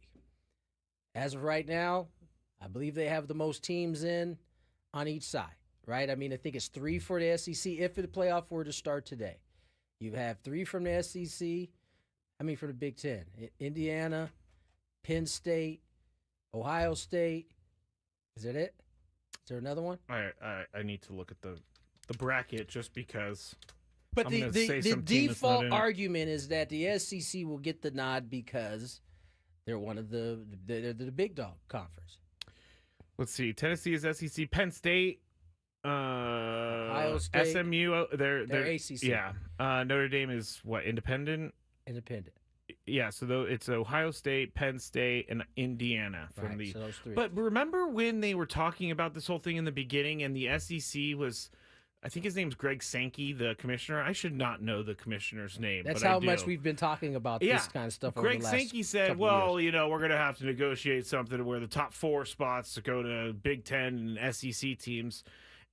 I don't think it was Sankey. I think it was the Big Ten that was the one. But I know that they were angling. Yeah, no, they definitely for this angled. new deal to include more teams from the Big Ten and the SEC because it would be better for them. Right. And in some parts of college football is driven by the SEC, or most parts of college football. There are more than enough people that believe or that don't care. That they don't care anything about getting the other teams involved. If it was just all SEC, Big Ten, that would be just fine with some folks out there. Oregon, I forgot, was in the Big Ten. I just automatically thought it was There you go. Pac-12. I'm not. I I looked at them. I don't think that's a bad mistake. Like, I looked at Arizona State, too, and I thought Pac-12. Oregon has been in the Big Ten for a couple of months now. Hasn't completely sank in. But there is still 4, so there's an equal amount of teams. Four Big Ten, 3 SEC, right? 3 okay. Who are 4 SEC? Big Ten. We got Tennessee, that's 1. That's 1. We got Texas, that's 2. We got Georgia, that's 3. And we got Alabama, that's 4. So 4 and 4 for Big Ten and SEC. 1 for ACC with Miami being out. That's SMU. 1 for Mountain West with the Boise State Broncos in there. 1 for the Big 12, which is Arizona State, and then 1 for Independent, which is Notre Dame. It just seems like a popularity contest, and I feel like I've been saying that a lot lately, especially with the Paul Skeens Jackson Merrill thing. I will say, I don't think this is just purely popularity. Alabama has some big-time wins on their resume. They have some terrible losses on their resume, too. And I think that's where the Miami folks come in. But on the flip side of theirs, they didn't have to play SMU. They didn't have to play Clemson this year. And they still ended up with 2 losses, 1 to Georgia Tech, who, by the way, they beat somebody. They beat Georgia, didn't they? Or they got close to beating Georgia. It was like 8 overtimes. It was a crazy game. That's right, 9 overtimes, something like that. It was a crazy game. So, I mean, it's not simply that they're just being given a nod. They have a resume that at least brings them in the conversation. Now, tell me if I'm wrong about this, but the 12th team is the first one out, right? And they designed this so that a non-Power 5 school would be able to get into it. So I could make an argument that since Boise State is number 10, but they are the 4th seed, that they are already in, so they should have allowed Miami in because their non-Power 5 school got in. That's only why they want that spot, is so that a school that's not in the SEC, Big 10, Big 12 can make it in. Boise State, number 10 in the country, number 4 seed, why do they still have to kick that 12 team out? You know, like... What 12 team are you talking about being kicked out? Miami. Arizona State is 12. Well, I mean, Miami is the last one out, or the first one out, First one out, yeah. Why is that the case? Because they're not going to their conference championship. Okay. And that's a big thing because the conference championship gets you an automatic bid. If you're one of the higher-ranked conference champions, you can get a bye. So, you know, they didn't take care of business that last game, and that loss pushed them down to, if it did push them down to 12, and they are not a conference champion, the team that's below them, which probably would have been Arizona State, slides ahead of them now because they are in the conference championship. Yeah. Yeah. So I feel inadequate with my college football playoff knowledge. It's new. It's new to all of us. It's new, but and you know what? Honestly, I did read about this for quite some time last night, and it just doesn't make any sense to me. The Oregon one, I'm not holding on your head, man. It's just they've been in the Pac-12 forever. Yeah, I just honestly looked at Oregon and thought Pac-12 and then realized after the fact they're not in the Pac-12 anymore because UCLA and Washington played last night, and it was a Big Ten matchup. No, UCLA and Washington, yes. Don't do that to me, I'm Tony. sorry. When you said UCLA, Stanford came across my face. And Brandon... They're in the ACC. Yes. Brandon wants to know, Tony, how's Jesse handling Miami being out? You know what? Honestly, I've been scared to call him. Based on how he was reacting during the season when they were winning games, I have a feeling he didn't take that one very good. Should we just, call him out the blue here on the air? No, I don't think so. I don't think so. I'm sure he is not happy. I'm gonna go study up on the CFP thing. It was funny. I'm on a thread with Dave Marcus and Jesse, and Dave Marcus decided to, he's a UCLA fan, and as you can imagine, his football season has been pretty atrocious all year. So immediately after the Miami loss, he's on our text thread trying to bring Jesse down to the slums with him. What? He wants to fire the coach, fire the defensive coordinator. What? He's just bringing all kinds of negativity. And I told him, I chimed in, I was like, Dave, don't try to drag Jesse down to your UCLA scum that you've been dealing with all year long. Dave is just sad because both of his teams stink. The UCLA team stinks, and the Dallas Cowboys stink. Oh, he's been getting worn out all year. He should for the Cowboys. I mean, he's a guy from California, and he's a Cowboy fan. Dave Marcus is the biggest front-running fan on the planet.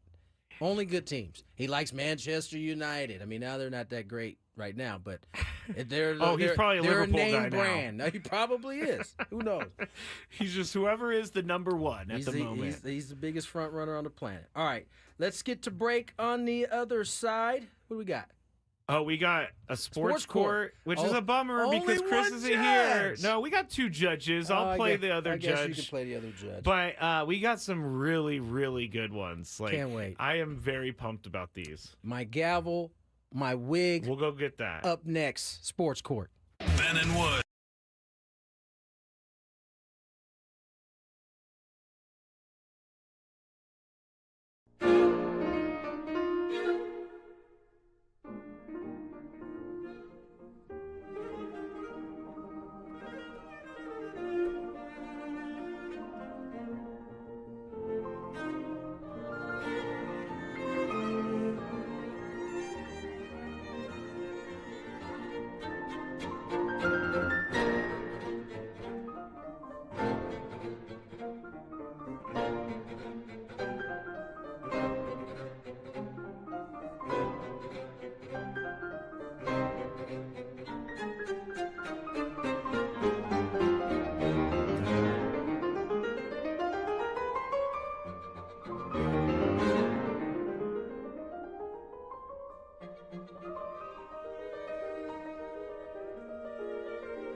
getting ourselves ready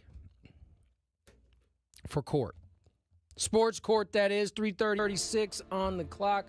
Tony Gwynn Jr., Matt Scraby will be your two judges in today's proceedings. Do you have your gavel?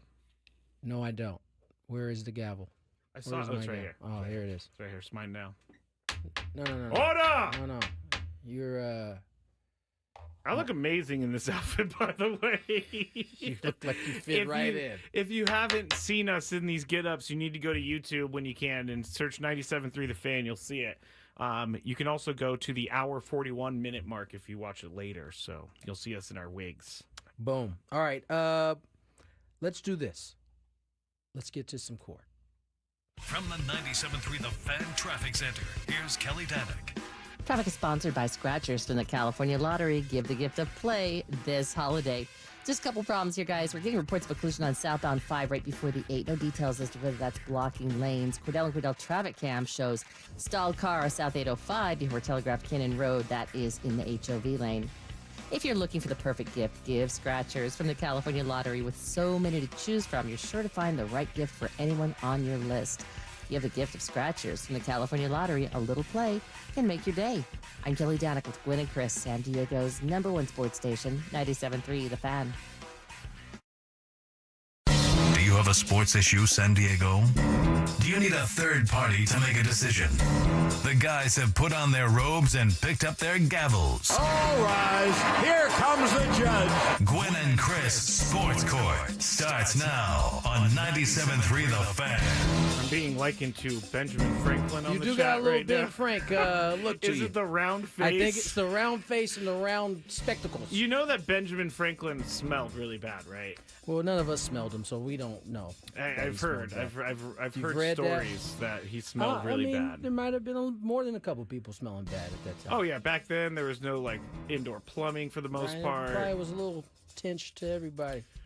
It's true. In Philadelphia, it's really hot. You're wearing like cotton suits. Right. Ugh. But you got to remember the weather probably was around the same, maybe a little cooler, but Yeah, humidity that's was true. still a thing. All that. I would be sweating like crazy. I remember being in the subway one time in New York, and it was like 140 degrees, and I thought I was gonna die because it was so hot down there. It can get unbearable.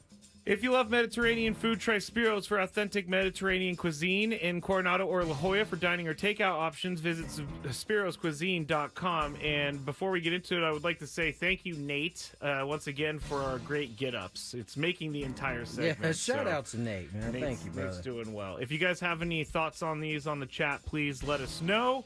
And here we go with the first one. This one's kind of up Tony's alley. My son, and this one's from Reddit, so. My son is playing 11 under baseball, and he likes playing, is decent at it, and he works to get better. However, he has a major anger issue, and my wife and I are having trouble coming to some common ground on how to deal with it. If anything doesn't go his way, he goes nuts after the game. He will talk about a strikeout he had and will be so incredibly mad that the other team cheated, in his opinion. The pitcher cheated, the umpire cheated. Is he related to you? No. Usually it's someone cheating him. I want to tell him to suck it up, Buttercup, and be a man and realize that failure is a part of sports. My wife, on the other hand, doesn't think it's a big deal. She thinks it's a phase and he will grow out of it. I'm worried he won't grow out of it and he will just get worse. My idea is to have the coach of the team talk to him, but my wife doesn't even want it brought up. So, Tony, you're up first. What is the proper way to handle this? Directly. With your son. Yeah, son. Directly with your son. I think it helps with the coach as well. One of the things that you can't have as an athlete is you have to, what you should have or you need to have is an ability to be honest with yourself. If you punch out 10 times and 9 of those are your fault, you can't look at the one that was the umpire's fault and like put everything on that. Yeah. You have to be honest. I don't know if I should tell this. My middle daughter, when she was younger, had kind of an issue with that. Okay. Wasn't that she was necessary? It just she wasn't her fault. And I think you just got to be honest, and sometimes that means some tears and that means some hurt feelings. But What you don't want is an older child or a child to grow up into a young adult pointing the finger elsewhere. That's one of the things I tell my kids is start with the finger pointing in your direction first. Take care of that. The other things kind of fall in line. But I think you got to be 1,000% honest. Yeah. Even if that means you got to see a few tears. Now, tell me if I'm wrong. Is 11 old enough to kind of sort of understand Absolutely. adult concepts? I don't even think this is an adult Okay. concept. All right. If I swing and miss 3 times, Yeah. That's no one's fault. I missed the ball 3 times. I can't find a way to blame the pitcher for spinning the ball one time. I can't do none of that. See, you changed my mind because I thought at first maybe it will grow out, but 11 years old does seem a little bit older. You're what, 11? You're about 3 years away from high school? That's true. That's a great way of looking at it. So, what you think, at 6th grade, 7th grade? Yeah, you should probably have these things. Even 5th grade, you should probably have these concepts, down. Tony changed my mind. I was going to rule in the middle, but I'm going to say you should talk to your kid and get the coach involved. I think the coach maybe saying it first might open a little bit of a door. Because sometimes, especially for young athletes, they're still parents, right? So they don't think we know what we're talking about a lot of times. Sometimes a voice that a kid respects, sometimes it's their coach, can get a little further. Doesn't mean it's every case, but it certainly can. And also, you guys say this all the time, baseball is a sport built around failure. And maybe he just needs to understand that. They even maybe bring up some stats from the pros. Baseball might be the easiest one to get this message across because there is so much failure. Pull up Manny Machado. Pull up Fernando Tatis. Go to some of the bad games and say, look at this. It's pretty the only thing in life that you can be 30% good at and make millions of dollars. Yeah, that's true. Now, it's hard to be 30% good, but, that's just a good way to kind of break it down to a youngin'. So, you can make an out 70% of the time. Yeah. And you'll be phenomenal. I think, that would be good. Show them pro stats. Tell them they slump. They do all this other stuff. By the way, someone just walked by the window and looked in and was like, what? All right, to the next one. I wanted to get some advice about sports talk. This one was actually sent to me. I have a friend I started a podcast with. What was the other one, Reddit? Yeah, the other one was Reddit. Okay. He and I have been friends since preschool, and now we're both 18. We love talking sports, so we wanted to start one for a hobby and see where it goes. We've done about 10 episodes, and my friend is almost a different person. He comes up with these wild takes, and I think he does it because he thinks he has to be this big personality of edgy takes. I've tried to tell him to just be him and talk like we normally do, but he still does it and says that's his style. I don't want to do this with him if he is not... It's my style, man. Yeah, it's my style. Say crazy things. I don't want to do this with him if he is not really taking it seriously. Should I end the podcast now before it affects our friendship? I'm up first. I thought long and hard about this one. Long and hard. Because I've had about a week and a half with this. I think you should end the podcast. I think that you don't want to start disagreeing now on what his style is because honestly, you guys are just doing a 10-episode podcast. He doesn't need a style yet. I would stop it now before it goes too far, and you guys start saying things that you really don't mean about each other. Start maybe getting mad at each other. But I would say end the podcast. Here's my advice. Find someone that you know sort of and you think would be a good podcast partner. And then you can go and do a podcast with them. Because once you have that relationship where you've been best friends since preschool, that guy's not going to take what you say seriously. So I say stop it now. I don't know if that's true. Well, it's my turn, Your Honor. Yes. I have a couple questions. Does the style make the show better? Does the style make the podcast better? Or are you just hating because your friend has taken this, seems like kind of seriously, and has developed a kind of a persona? Well, this guy thinks he's not taking it seriously. He thinks that he's doing this to... He's doing it to shock. He's a shock jock. So it doesn't add any value to the show, is what it sounds like he's trying to tell me. From what I gather, because I went back and forth with this person. This is a tough bit. case. I feel like there can't be a ruling on this. In this particular case, these are two guys sharing a podcast, and only one has been here to testify. That's true. About his take on things. Says does his buddy probably doesn't know this case is in court. Oh, his buddy doesn't know this case is in court. This is a tough one. You know, when I first started in radio, I do understand where his friend is coming from because I thought he's maybe only I emulating what he sees. Yes, on Stephen TV A. or yes. Mad Dog. I tried so hard in the beginning to like find an edge, but really when I learned the best thing that I ever learned in radio was just be myself because I say crazy things just because I'm me. I would say start a new podcast. What was your final answer? I just don't know if I can give a ruling on this. Start a new podcast.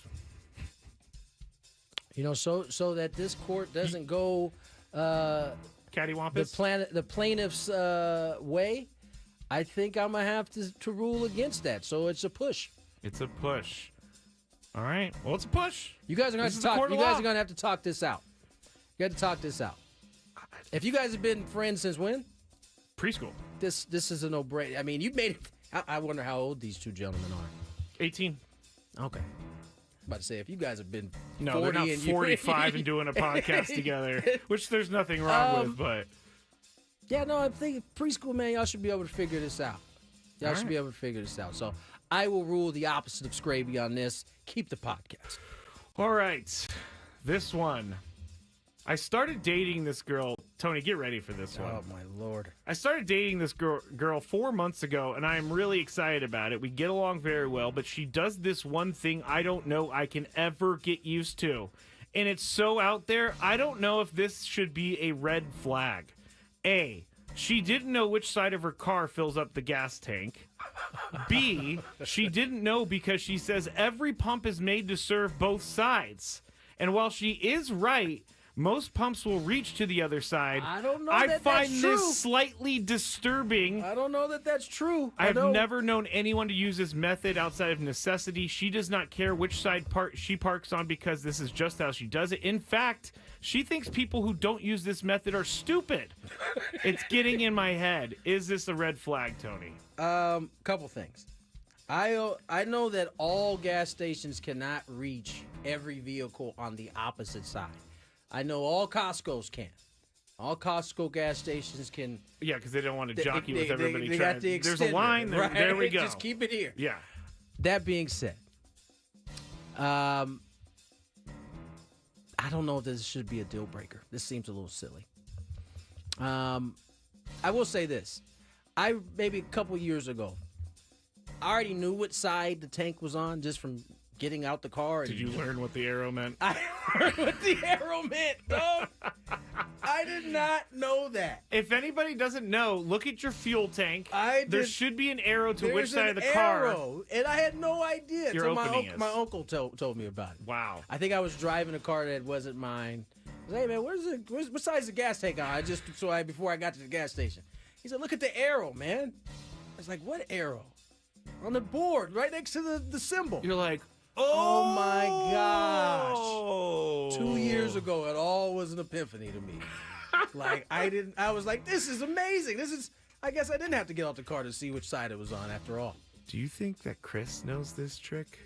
I gotta think the salty knows. I gotta think he knows. Yeah, I think so too. For me, what was his actual beat? Is this a red flag? Oh, that she like doesn't care. She just does this at whatever place she can go to. Hey, listen, at the end of the day, if she can pump her gas without having to get back in her car and put it the right direction, what difference does it make? This is a red flag. If you pull up to a spot and it don't have an extender, you're going to have to get back in the car and do all that. I don't think this is a red flag. I think this is silly. Massive red flag. Massive red flag, huh? If she's not caring about how to fill up her gas tank, what else is she not caring about? Have you ever done that before where you have to take the gas tank, you have to rip it out, and the little cord comes with it? It's not hard. And you get over to the other side of the truck and you just hope that it doesn't pop out while it's refueling. Maybe you got to stand there. Like they used to do back in the day. You just had to stand there and hold it. This is a major red flag. Oh, wow. Jacob says, oh, wait, hold on. That wasn't the right one. Oh, Nate says, she is a daddy's girl and you will never be better than him. Run! I kind of agree. That's crazy. I guarantee you this lady had her dad fill up her gas tank every time. Or her dad always filled up, okay, without really. That's true. There's certain dads out there like that. I'm not one of them, but there's certain dads out there like that. Honestly, if I was dating this girl, it wouldn't cause me to break up with her, but I would be like, can we just like have you go to that side every time? And if she was like hardcore no, there's something wrong. Then you have the problem. Yeah. Okay. All right, here's a crazy one, Tony, and it's from a listener, and it's kind of long, but here we go. I heard Scraby's interaction on the dog walk last week, and something happened to me over the weekend that I absolutely had to share with you all. I was driving with my 9-year-old daughter to the grocery store, and as we were driving, this van started pulling into my lane without signaling or looking. This is a 3-lane road. I was in the far right lane. This van was in the middle lane. So as it comes to the right, in front of me, I braked and honked because this person was not paying attention.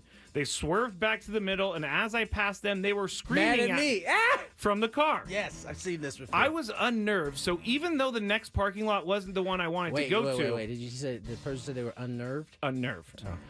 Oh. So even though the next parking lot wasn't the one I wanted to go to, I pulled in hoping they would just go by. They didn't. They followed me. They wanted the smoke. I went to near the front of the parking lot and parked. This car parked right behind me to block me in. I locked the doors, and this older man came up to me. Oh, man. And came up to my window and told me I had no right to honk at them. Realizing this was slightly crazy, I started to put my car in drive so I could drive straight ahead. But to my horror, their kid was standing in front of my car. Oh, he blocked you in. I didn't know what to do, and I asked them to move. They did, but they ended up parking in the spot right next to me. I called my husband, and he said, don't call the police. He would be right there. I didn't know what to do. I was scared, so I called the police. Oh. My husband shows up, saw the 3 cop cars and the police talking to the man. This whole incident was noted, and it got way more serious than I thought it would. Yeah. I'm up first. Should I have called the police on these people? Scraby, should she have?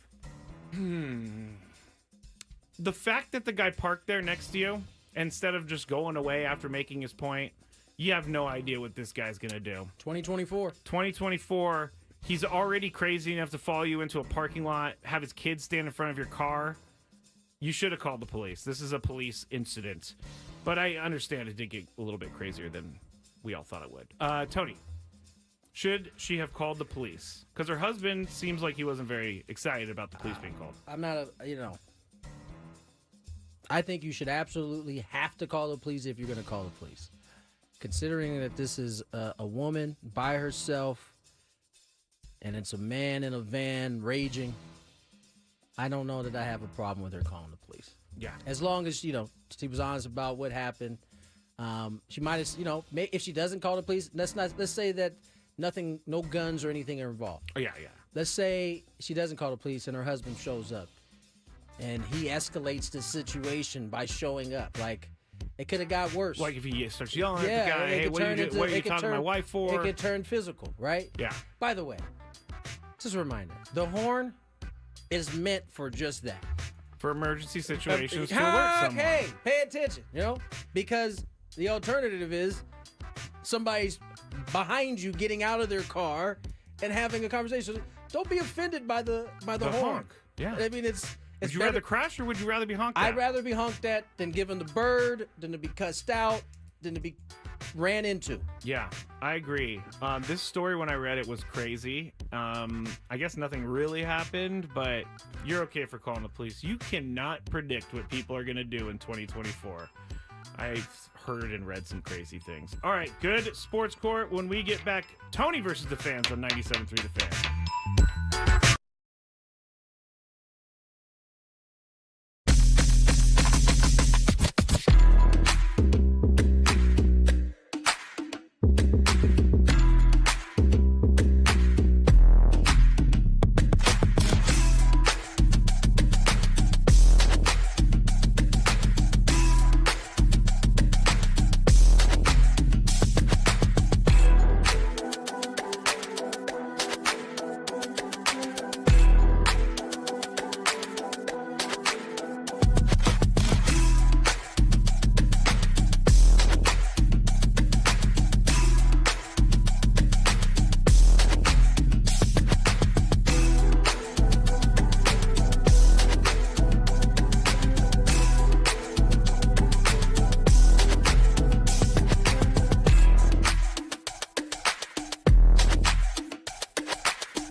Just Gwynn and Scraby.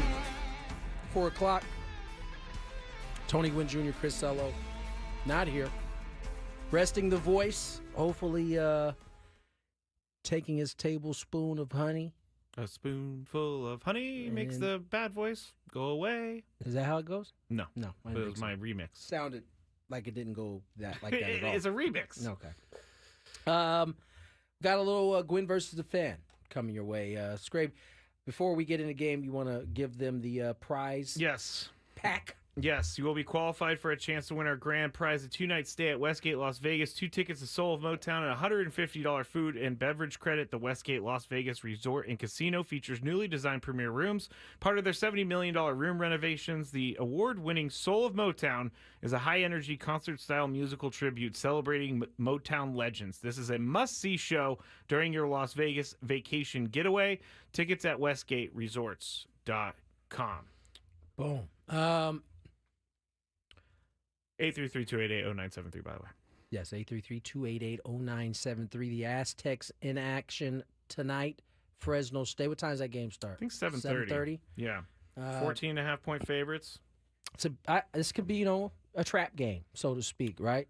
You just come off of a pretty impressive victory against Houston, had some time down.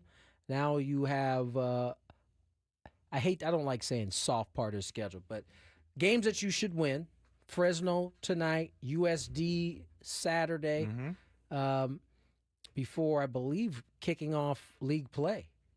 I was listening. I was going to get my haircut this morning. I was listening to Ben and Woods, and they were talking about this. And Ben thought it was very strange. They were already kicking off some sort of league. It does seem quickly. But then he said they have 20 conference games this year, so they had to fit in a couple extra. Oh, that's right. And so this is why they're starting so early with that. But Ben was also saying this new coach, for Fresno State, he was the high school coach for Clovis West. Clovis West, yeah. And his style basically is to just run the other team off the court. Just run, which the Aztecs kind of match up with that, don't they?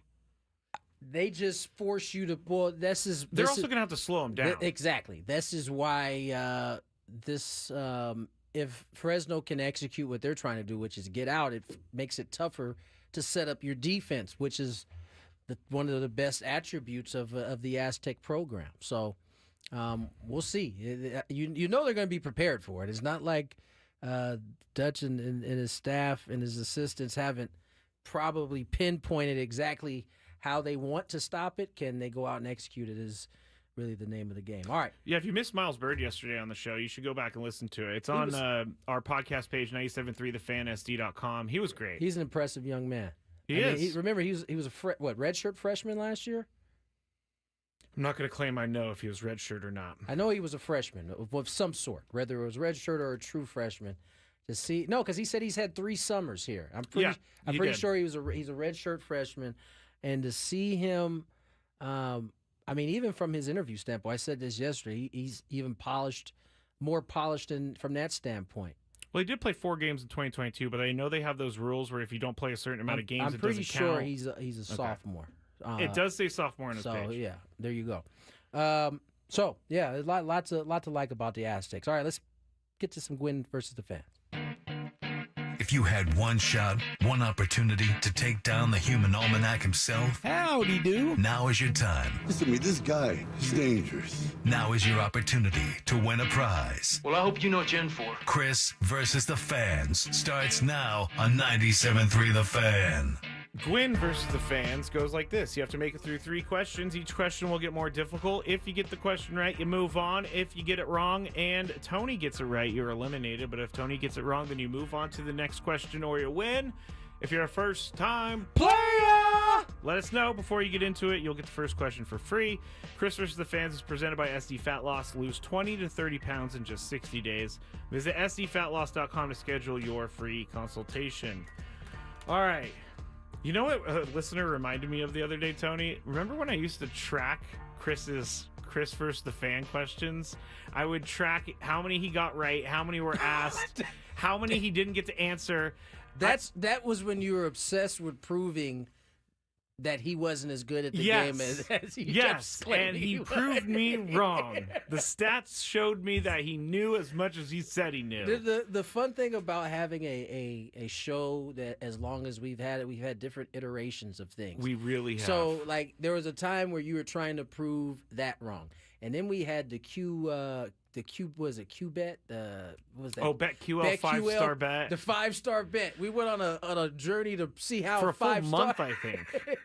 And Didn't work out. It didn't work out well at all. It didn't work out for the 5-star bet. As a matter of fact, I think the bet was that Chris Yeah. couldn't get as many as the BetQL, and he turned out He got more. He got more. Yeah, he got more. His 5-star bets were more hit than the other 5-star bets. But I do remember that. if someone out there wants to keep track of Chris versus the fans, let me know. I think that would be fun to have a leaderboard. But anyway, all right, we read the rules. By the way, I got a text about the gas tank arrow. Oh, what? From who? I was asked by a close friend of mine which uncle showed me what's about the arrow. Was it Chris? No, it Okay. was my uncle Clay on my mom's side. Okay, all right. That's hilarious still. We have to ask Chris. We have to try to remember to ask him if he knew. Because I figured he knows. Yeah. He But definitely. that's also something that he might not know. It's not digital, and it's not new. So I think he will have known. True. All right. Let's get our first contestant. Let's go to Charlie in La Mesa. What's up, Charlie? What's going on, guys? How are you? We Pretty are good. well, my Pretty friend. good. You ready to play? Yeah. Hey, Tony, how'd you do in the golf tournament out at Steel Canyon a couple of weeks ago? Pretty horrible. That's not true. Pretty horrible. Tony had some great drives. He had some good shots. He had some good putts. Don't let Scraby fool you. It was atrocious. I had like 2 good shots. I was aiming right to hit it left. It was all kinds of bad. Oh yeah, tough course. I actually have your swing on video, and I kind of went slow-mo and broke it down, and I was like, man, Tony's not far off from having You a know power what I realized swing. looking at myself swing? How stiff my upper body Oh, is. you have baseball swing written all over. I am so stiff. I need to do some yoga or It's something. all in the hips. Thanks, Chubbs. All right, Charlie, here we go. Question number 1. What 2024 Padres player just signed with the Texas Rangers? Kyle Higashioka. Kyle Higashioka is correct. Tony gave me the no signal. I'm not sure. No, that wasn't a no signal. Oh, It was just the echo. All right. Here we go. Question number 2. Jack Flaherty, the pitcher, has played for the Cardinals and 3 other teams. Name those 3 teams. Boy. Well, the Dodgers is an easy one. Okay.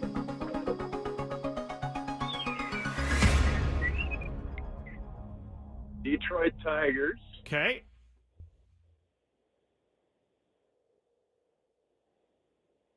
You got a third? And just St. Louis.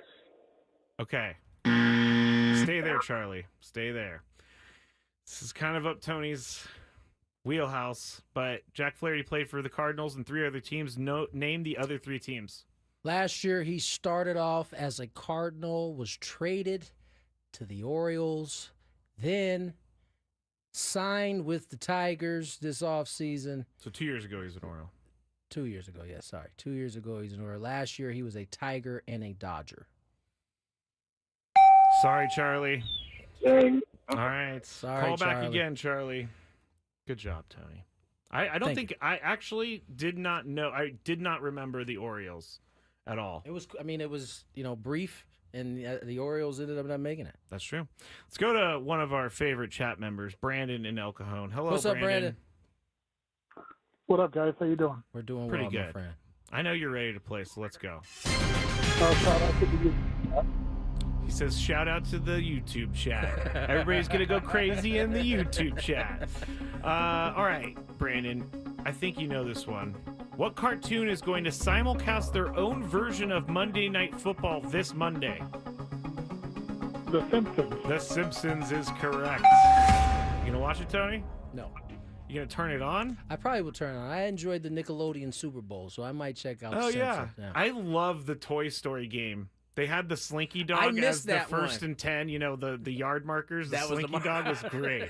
I think those games are pretty fun. It's not fun to watch the entire game that way, but it's fun to check out. All right, here we go. Question number 2. What team did Darryl Strawberry finish his career with? You know, I only remember him as a Met, so I'm probably wrong, but I'll go with the Mets. The Mets. Stay there, Brandon? I think I remember him chasing Armando Benitez of the Orioles in a Yankee dugout after a big brawl. That's so random. So I'm going to say the Yankees. The Yankees. Correct. Sorry, Brandon. Thank you for calling. Thank you for being great. Oh, Brandon hung up before he even got the He answer. was like, he was this like, guy. I'm out. All right. Tony knows this one. Let's go to Carlos. Hello, Carlos. Hello. Hello. What's up, Carlos? How are you doing? Good. Carlos is my dad. I'm actually Alan. Alan. All right. I'm going to change your name to Alan here in the computer as we're speaking so we don't make that mistake again. Alan, here we go. Question number 1. You ready? Yes. Oh, actually, I'm a first-time player. First time player! All right, here we go. Who is the oldest active Major League Baseball player? Oh, God. I want to say Verlander. Verlander. That is incredible. Nice job, work. Nice Alan. work, Alan. That's good stuff. Verlander, 41 years old. Here we go. Question number 3. You get this right, Tony gets it wrong, and you're qualified for Las Vegas.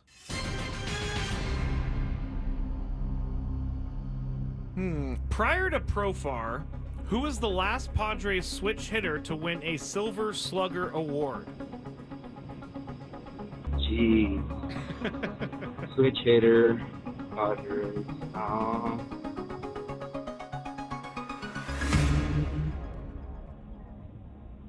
I want to say...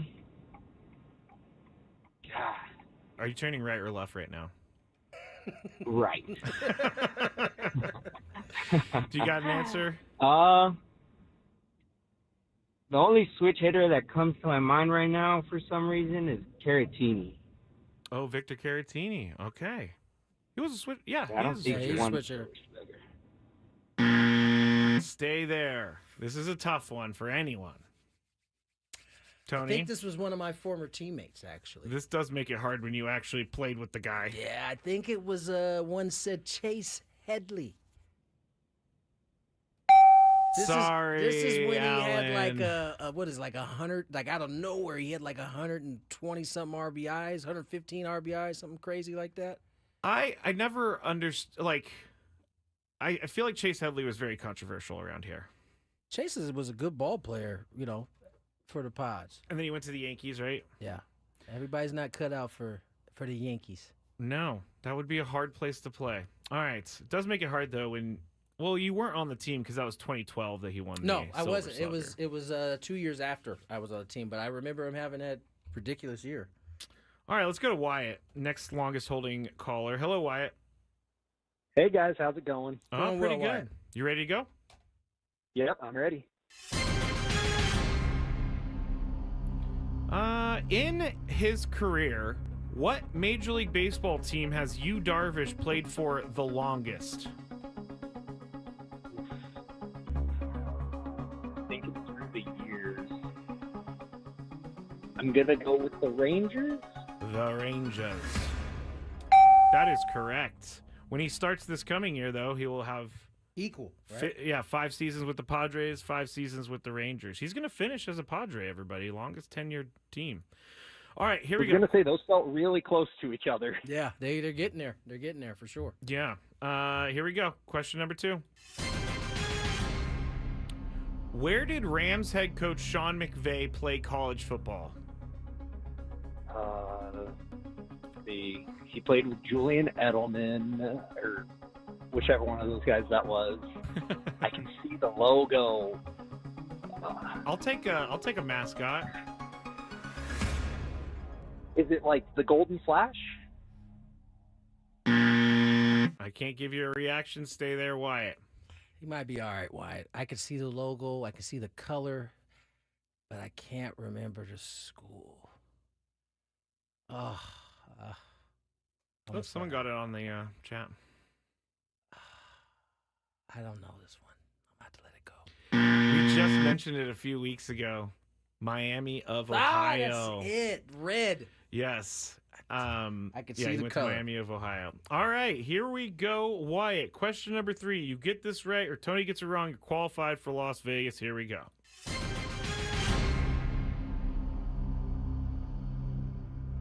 All right, this one's a pretty, I guess, fair question.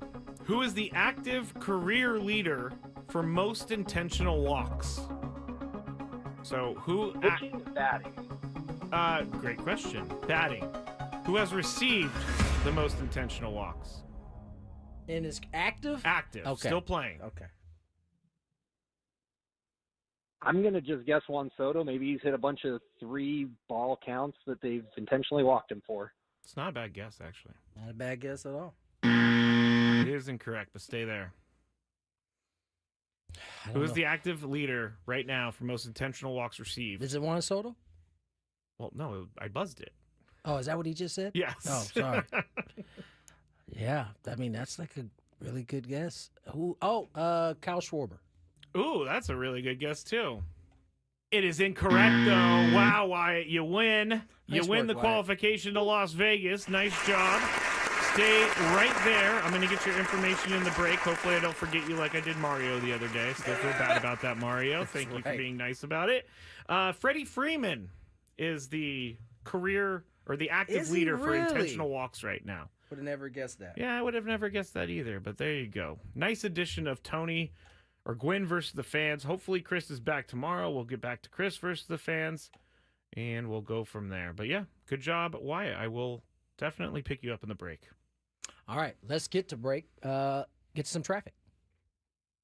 From the 97.3 The Fan Traffic.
4:24 on the clock. Tony Gwynn Jr., Matt Scraby.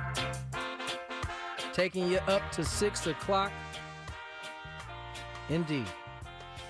Ja Morant, the high flyer, says he wants to stay grounded, Scraby. He said no longer is he looking to dunk the basketball. What? That's what I pay for, though. I mean, I know that's what you pay to come see, but he's trying to not fall on your I don't play because I'm injured list. He knows how you treat those guys. I've never considered Ja Morant as a guy who wants to sit out. Maybe right now because he's playing, but it sits too many games. I know you. Your mindset starts to change regardless of injury. Bit. If you stop seeing a guy, you go straight to, oh, this guy's taking checks but not playing. So he's trying to avoid your list, is what it sounds like. Well, he's also had some stuff in the past, too. To be, well, we talking about injuries? Oh, no, we're talking about the gun issues. I don't know. That's why he missed games. That's not why that's part of the reason he missed some games. Yeah. But he missed a whole lot of last season. He did because of injury. And on almost all of the injuries he's had, it's been him up in the air a lot higher than everybody else and coming down bad. I have actually thought about this, like, because I've watched him play, and I thought the same thing. Man, that guy comes down hard. Yeah, he's 6'2". But he's moving so fast. And this just goes to show you how tough Allen Iverson was, who was probably like 6 foot, but played. They have a very similar game in some ways. AI could get up like that when he was younger. This is probably more AI mixed with Russell Westbrook. But ultimately, Ja Morant is making this decision because he wants to try to stay healthy. And I think a lot of, especially in the old NBA where it was a little more physical, they talked a lot about that. Hey, man, you get a breakaway, cool, that's different. But when you go into these lanes, what do we know Ja Morant for, mainly? It's for dunking on people or almost dunking on people. Yeah. The risk in that is that one of those big men don't take too kindly to being dunked on, and they foul you or you come down wrong. And, you know, when you're only 6'2", I mean, it's pretty tall for most people. Not for the NBA. Not for the NBA. Landing on that hardwood floor can start to do some damage. And I think his body is starting to feel that. And he's only been, 3 years, 4 years into his career right now? You know what this tells me about Ja Morant? There's maturity. Because he is realizing that even though everybody comes to see me dunk and dunk over people. They also come to see me play. And this is going to be better for my team. This is going to be better for my overall career. At that age, I know if I could dunk at that age the way he can. Oh, it'd be so hard not to. It'd be tough to tell me or to get me to think that I'm not going to do that in the game. He's 25. Yeah, man, he's still a young dude. He got drafted in 2019. You know what can happen through some of those issues he had with the gun. I mean, I know he had to go to therapy and missing things like time, right? Through missing time, being injured. A lot of times it does bring clarity when those things are stripped away from you, whether it be to your own behavior or whether it be to injury. It a lot of times does turn the light bulb on that you only get this body for a certain amount of time. Now, do you think this impacts his game? It'll be interesting to see. A lot of the things he does maybe not necessarily involve dunking, but they certainly involve falling to the floor. Him getting up in the air high and possibly falling down hard. I mean, I really have always thought it's hard to see him not doing it, honestly. But that hardwood is, as it says, hard. And these guys don't wear much padding. I mean, some of these guys have like hip padding and stuff like that, but they really are just basically falling on their body. They don't have anything protecting them. Yeah. You ask why you see all these dudes with all the elbow pads. Yeah. That hardwood, you land on it enough at the speeds they're going, you start to feel those things. You could use any type of padding you can get. I will never forget. I played in San Francisco, Tony. I played in this not pickup league, but it was like not intramural, men's league basketball. Is that what it would be called? Yes. Okay, so I go up for a rebound, and someone took my legs out, and I fell right on my tailbone. Oh, God, it's So My friends thankful. still make fun of me for this because I was sitting on the ground and I was like, ow! Ah! Ah! They're like, so every once in a while they walk in, they go, ah! Ah! It hurt so bad I never wanted to do it again. Tailbone is a tough one, and a heel bruise is a tough one when you're playing hoop. They kind of restrict you from doing a lot of things. All right, let's get to break. Real quick, Justin Hudson, remember, he used to be on the men's staff. Fresno State. But now he's not anymore. He was on San Diego State staff. Yep. Then he was the head coach at Fresno State. Yep.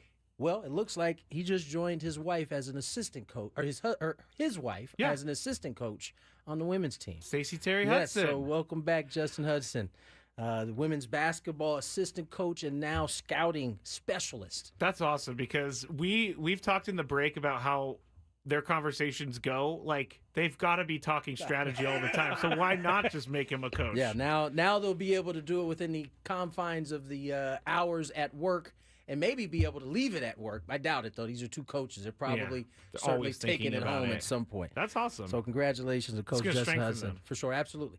Let's get to break on the other side. Scraby's got a big five. Oh, we're going to talk raccoon. A little coon? A little. See, Tony's excited I know now. a little bit about it. We're also going to hear from John Heyman. He has some thoughts about Roki Sasaki. Let's go to break.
9:37 on the clock. Tony Gwynn Jr., Chris Ello, not here. Matt Scraby is. Haesung Kim. Know who that is, Greg? Did you mispronounce Ha-Sung Kim? No, I did not. Oh. Haesung Kim. He is he was posted earlier today at noon. The Kiwoom Heroes, I believe it is. I think it's the Heroes. Yeah. Ooh. Don't what know. position? Don't know what kind of player he is. Let's see, what position? Infielder. Ho ho ho! Maybe the shortstop for the Padres. That would be easy. You don't even have to reprint jerseys. Just make them wear the same number. The posting at noon begins a 30-day window for Kim to sign with an MLB team this offseason. So the clock is ticking. Tick, tick, tick, if tick, you tick, want tick, tick, Mr. Kim. Let's check some traffic and then off to Scraby's Big Five. From the 97.3 The Fan Traffic Center, here's Kelly Danick. Just a few problems to mention this time around. Eastbound King Freeway near the 5. There is a collision involving a couple cars. They're over to the right shoulder. Also collision on westbound 8 before the 15. Appears to be blocking that right lane. And Cordell traffic cam shows a disabled vehicle northbound 805 at Governor. It's in the center divide. I'm Kelly Danick with Gwynn and Chris, San Diego's #1 sports station, 97.3 The Fan. It's that time of the show when we check on the latest in sports. Only the most important topics and questions are brought to light. Stop what you're doing and listen. These news stories will astound and amaze you. The one, the only. Oh my God, who the hell cares? The Big Five starts now on 97.3 The Fan. All right, so as I said, we have some raccoon talk. You need to stick around for the end with raccoon talk. We also have some John Get you some Heyman. of that coon. I'm learning about a whole new world once again. I didn't even know this was a thing. I also want to talk about the A's new Las Vegas ballpark. It just got a little bit more expensive, so we'll get into that. But first, we've been talking about Roki Sasaki. It seems like the thought, Tony, was the Dodgers were in the driver's seat. And then it kind of switched a little bit in the last couple days to the Padres are in the driver's seat. John Heyman, he was talking about the Roki Sasaki sweepstakes, and here is what he said with Bleacher Report walk-off. Sasaki, I think that the Padres have a real shot at Sasaki. I know a lot of people favor the Dodgers right from the start. As I wrote in my column today about hoping that the Dodgers don't land Sasaki, Soto, and Teo, all three of them, I do believe that the Padres are a threat in that case. And I've heard that Sasaki very much admires Yu Darvish, and that gives the Padres some sincere hope to land Sasaki. But I think those are still the two favorites. All right, so John Heyman saying that. I bring this up, Tony, because I am all in on all the Sasaki rumors, but all of these are just educated guesses from these reporters, where he's going to land. Can we trust any reporting on this? Like, is it just a popular thing to say Padres are now leaders because it's causing controversy? Here's the truth of the matter. Some writers have relationships with some agents. And so I would assume that those reports are probably dead accurate. And Sasaki's agent is the same agent as Yu Darvish, right? Joel Wolf? Right. Yes. Now, you don't see, I don't know that Joel has, a particular reporter that he goes to have conversation with. His guy. Which is why you don't hear, you never heard Yu Darvish where he was going. Yeah. We don't really know Sasaki other than what people are guessing, and it's easy to always guess the Dodgers or the top teams that are usually in it. So I think in some cases, yes, these reports are believable. In some cases, I don't know that they're not believable, but they're just kind of guesses. They are kind of guesses. Can we trust any reporting on this? I say, for myself, I'm going to say no, because I don't want to get my hopes up if one of the reporters... I will never forget, Tony, when Ken Rosenthal reported that Max Scherzer has been traded to the Padres, and for the hour that Chris and I were doing the show where we thought the Padres had Max Scherzer, we were elated. And then we got the news that he is not on the Padres, and it was major disappointment. I think I just gotta not believe anything until I think there was something to that. I think that one. You think there was gamesmanship? I don't think there was gamesmanship. I think the Padres were close. We're in. You know, is it that much of a stretch because the following year they got Juan Soto in a deal from that same team? That is true. So I mean, they were talking maybe. I don't think it's a stretch to think that they were talking, perhaps close. I don't think Ken Rosenthal reported like a straight up lie. I definitely don't. But it was very disappointing. So I'm not going to trust It was any of it. disappointing, and it seemed like it derailed the rest of the season that year too. It did. It really did.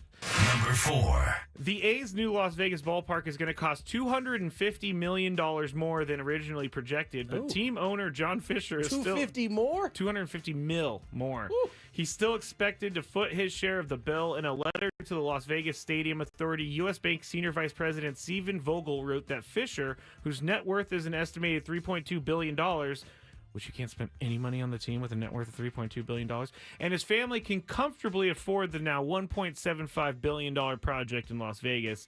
This saga seems never-ending, but... Wait, it's his portion? He said he's comfortable paying his portion? That's what the U.S. Bank Senior Vice President said. But it went up, though. Yes, that's what the U.S. Bank Senior Vice President said. So does his portion go up then if the whole price went up? I know that some is being covered by public funds, some are being covered by private funds. I have a sneaky suspicion that Vegas is not going to be keen on paying this extra money. I have a sneaky suspicion as well. Consider they didn't even want to claim him for the first year that this was under wraps. There's many people that don't want the A's in Las Vegas, but I'm up first. The saga seems never ending. At this point, do you think the A's will play in Las Vegas in what is supposed to be 2028? I think they're going to get to Las Vegas at one point, but it might not be 2028. It could be 2029. It could be 2030. I don't think the A's have any idea what they're doing. John Fisher has no idea what he's doing. $3.2 billion net worth. You can't spend a little bit of that money on the team that can actually make you more money? Nah. That's what I don't get about John Fisher. He's investing money into a black hole. It's easier to lose and make money than it is to be a winner and make Did he make money last year? I mean, well, no, he's purposely like the payroll was like right now. Well, the payroll $40 million. It's nothing, right? I assume the upkeep of the Coliseum was. I'm pretty sure that was nothing. Yeah. So what is he spending on actually? Nothing. Just the everyday. His move to Vegas. He's saving. he's saving there. But Tony? Do you think the A's will play in Vegas in 2028? I think it's 50-50. But do you think they'll end up there? Still 50-50? I think it's 50-50. This is crazy. I think it's 50-50. There's nothing that has gone smoothly about any of this. And I enjoy every single time we hear price went up. John Fisher's trying to convince people again. But he said he's paying his part, like just the part that he's going to foot his share of the bill. What that was initially agreed upon before the price went up. Just make him sell the team, people. This is ridiculous. I mean, we've been talking about this for years now. The owners must like him. I have it on somewhat good authority that he doesn't even go to his own games. He goes to Giants games and hangs out with the Giants executive. I'm not kidding. I have that on somewhat good authority that he has been seen in a Giants stadium while the A's are playing across the bay. That would be crazy, right? I mean, if it's a one-off, cool. But if you're going to party, you made it sound like he's there all the time. They seem to think that he is trying to get in good with the Giants because that is the Giants AAA park. So the Sutter Health up where they're going to play the next couple years in Sacramento. He's having a kiss up. So anyway, I just don't like the guy. Number 3. Do I like any rich people? I don't think you do. We all know the 49ers are terrible this year, and we all know Brock Purdy hasn't been his best, and we all know Kyle Shanahan's haters are getting louder. Now, Mike Florio of Pro Football Talk, not that he's a hater, I think he's not a hater, but he thinks the Bears should trade the 49ers' Kyle Shanahan for a couple high draft picks, get Shanahan with Caleb Williams to develop him in Chicago. Tony, if Kyle Shanahan jumped ship to a new quarterback, would that be a bad look for him? Temporarily. But if he goes on to make Caleb Williams the quarterback everybody expects him to be, how many chances does he get? And you win in Chicago. I mean, if we're keeping it a buck here, my man has been to 2 Super Bowls. Yes. Well, as a head coach, yes. As a head coach, how long has he been a head coach? Since like 2018, 2017. It's not long. Let me see. He's already been to 2 Super Bowls. I remind everybody, I know I am involved in this group too that love Andy Reid, but Andy Reid struggled. He did. And I shouldn't say struggle. He was a very good coach. He's been there. He got to the Super Bowl. He went to many NFC championship games. He was always considered the coach that couldn't get over the hump and that made bad coaching decisions at time. And now, He can't do anything wrong. some years later, he's one of the best in the game. And so I say that to say, as much as I'm on Kyle's head about his 49ers, he clearly is a very good coach. Teams get better under him. They're banged up this year. It's not like, I know we mess around with all the They're time. underperforming. They just don't have right. the players. They're hurt. They're hurt. Brandon Ayuk out. So Nick Bosa. Yeah, I don't think it would be I think it would be maybe a bad look initially, but if he does what he's been doing in San Francisco, it will turn into a great, probably one of the best moves Chicago Bears organization has ever made. You are representing the 99% of the people out there. But for me, this would be a bad look. Listen to the quarterbacks that he's had. Okay. He brought in Jimmy G. They signed him to a big deal. They discarded Jimmy G faster than they could ever discard a quarterback. They brought in Trey Lance, traded a bunch of picks for him. He never, ever played. They traded him to Dallas. Game? Yeah, he played like 3 or 4 games. Okay. But he got traded to Dallas, and then he moved on from Trey Lance. Now he's on Brock Purdy, and it would be a bad look to me if now, okay, Brock Purdy's kind of showing a little bit of struggle, and I'm going to jump ship on you, and I'm going to go coach Caleb Williams. First of all, I don't want him to leave, is what I'm trying to say. This only happens if John Lynch wants That's to move. true. And John Lynch doesn't seem like there's any... They seem like they're pretty tied together. Any string that's saying, oh, I'm getting tired of Kyle. He's the problem. Yeah, I don't think this is either. happening. Yeah, I don't think it's happening either. But 2 first-round picks might be okay. I don't want my coach gone because you're right. They're going to bring in some What if they schmo. bring in Belichick? Pooh, okay. But Would then that change means your John mind? Lynch is out. No, it doesn't. John Lynch is the one hiring. Okay. All right. Can John and Bill get on the same page? I'm sure they they both got can. some great football minds. So Yeah, I'm they're sure both- they can figure out a See, way. I think Bill has respect for John because John was a Hall of Fame football player. I agree. Number 2. Well, Chris was here earlier, but his voice gave out, so he went home, and I wrote this for Chris. I'm going to read it for Chris.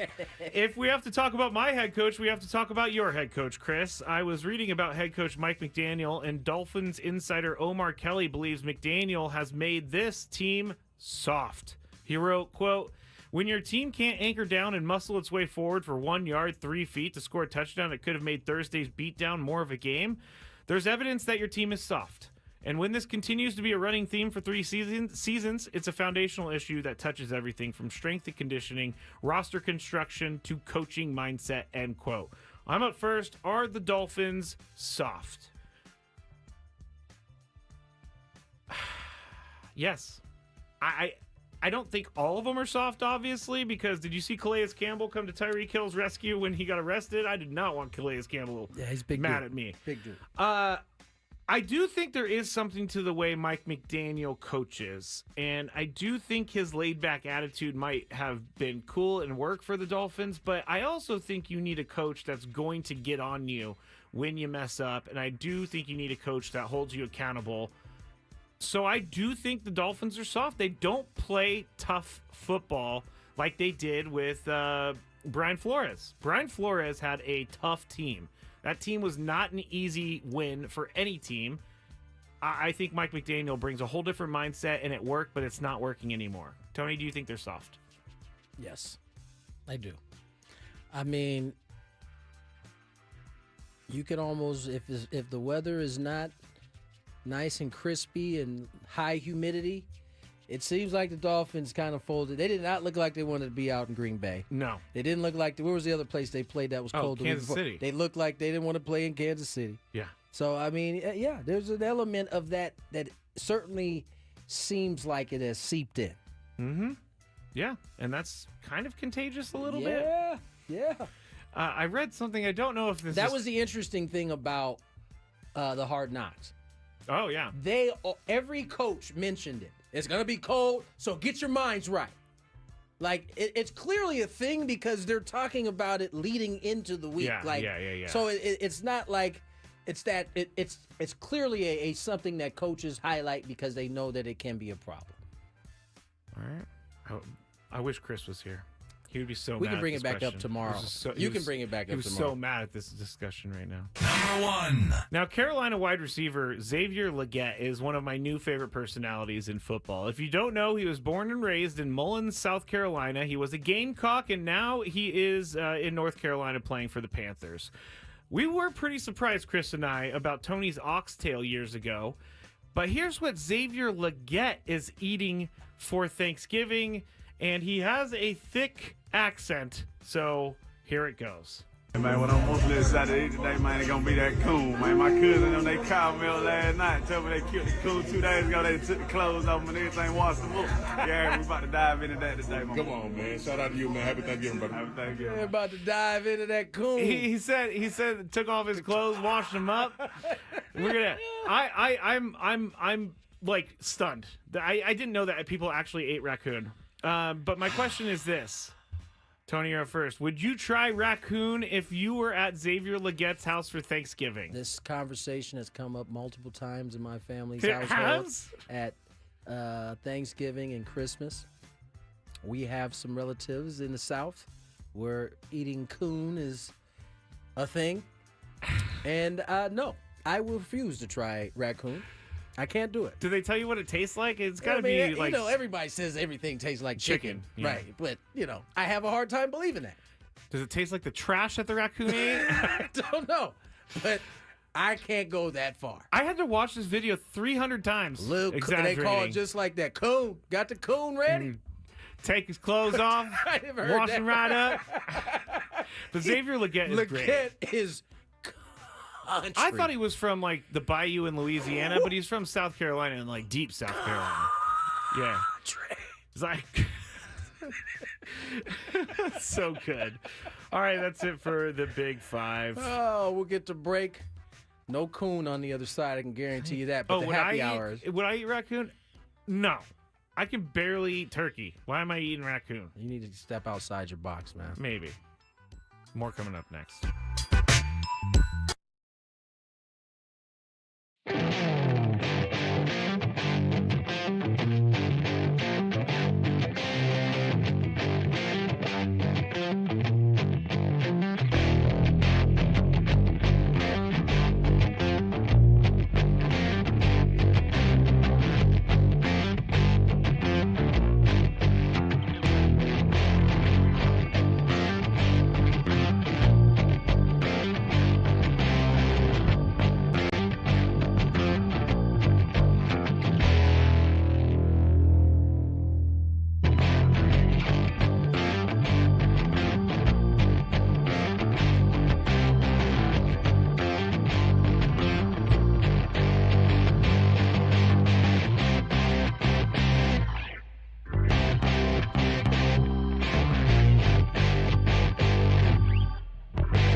We're into the happy hour. Things can get weird here in this last hour, especially as we start to run out of material. Good Big Five, though. It's great, must say. This 5 o'clock hour, the 5 o'clock football hour, is presented by Buffalo Wild Wings, where B-Dubs is football. Visit Buffalo Wild Wings every Wednesday for half-price apps and $2 off all tall drafts. Scrape. Yes. Something was brought to my attention in terms of Bill Belichick and your guy John Lynch. What's that? I was reminded that John Lynch finished his career in New England. Bill Belichick brought him in. Not saying that I didn't remember that. I don't remember that either, but it's pretty much factual. I can't. I don't know if that's again. I don't think Kyle Shanahan's going anywhere, but it is interesting though that somebody like was it Florio that Mike Florio presented that? Yeah, represented that. Yeah. Yeah, it'll be interesting to see how that goes. I need to check on the Laker game they have started against Miami. Turn it on. Turn that on. What channel? I believe it would be 691. Oh, do we get 691? We get 691. We definitely do. We're going to 691. We're going to see if it's there. It is there. Lincoln Riley, the USC head coach. Oh, yes. What's up with there's him? been a lot of rumors that he could be leaving. What? He just got to USC. That other teams are pursuing him. USC would have to let him go. Meaning USC's tired of the losing where they are. They're willing to let him go. There's some schools out there. I think it was Central Florida. I think he was connected to. Yeah, UCF. That's not, in my mind, an upgrade. I don't think it would be an upgrade for Lincoln Riley either. But if he could get fired, which is, in the rumor mill. USC. I know. Just bought him a house. Bought his house in Norman, They bought a whole Oklahoma. lot of stuff for him, right? He probably has a free jet now. His do you think that he do you think that he can turn around this program? Yeah, I do. Because there's a lot of players that seem to not really appreciate him. I just think that you got to give it time. This is his third year right now. Yes. I just think, I know we are in a microwaved, need to win immediately type deal, but there's a lot. I just think the football landscape is a lot harder to dominate than it used to be. Remember, Alabama couldn't be beaten for a while. Now we're talking about them skating in the backside of a playoffs. It's true. USC dominated for all those years. It's just a different landscape. It's especially different now that you can basically pay players. I mean, just think, San Diego State Aztecs men's basketball team got over $1 million for winning that tournament. Yeah. Finishing third in that tournament. And man, they're going to be able to use that for a while. For a good and that's on top of what they already they didn't have that much to begin with, but that's adding to the pot. Bringing more players as maybe some exit due to transferring, due to graduating. You're able to re-up, bring some more studs in that fit the program. It is national. I think it's early signing day today for college football. And Kirk Kenny has an article out right now detailing everything that happened with the Aztecs. But they added 18 players they had an early signing period. They finished 3-9 this year, Tony. Yeah. I'm not going to fire Sean Lewis. Don't worry. You should. But they do have to have a better season next year. They cannot have another 3-9 season. I agree with that. They have to turn the season into something. I believe Sean. I believe Sean is going to get it turned around. He always comes off to me like he's a guy who legitimately cares about San Diego State and cares about this team and this program. Listen, I know it didn't work out in Colorado, but I think in order to be on that staff, you would have had to present in a way that you cared about your guys. Yeah. And every time we talk to him, that's how he comes off. Now, ultimately, the proof is in the wins, as they say, right? I mean, that's the thing that get everybody off your back. That's the thing that will enhance your program. That's the thing that, gets the buzz around this city rolling, quite frankly. And didn't work out this year, but honestly, in year one, I don't know that we should have expected it to be. I know we were expecting, we would have loved it to be a great season, but it's literally year one of him bringing in, having a full season. I don't even know that everybody is his guy, right? Yeah, I think true. I think we just got to give him some time, man. Really Danny O'Neal came in, true freshman, played the entire season. I'm curious to see how much better he is next year, because I think he's going to take a jump. He's got a full season of college football under his belt. In the same way it is important for Major League Baseball, all sports, how you develop. How are guys coming back and getting better? Danny O'Neal had a pretty good freshman year. Played almost every game. What kind of step does he take in 2025? I think those are the type of things that determine, how good your program's going to be. Can you develop? And I think we got to give Sean some time. Go to Kirk Kenny's article in the San Diego Union Tribune. He has all 18 players that gave their commitment to the Aztecs. We talked about, to start the show, we talked about Roki Sasaki.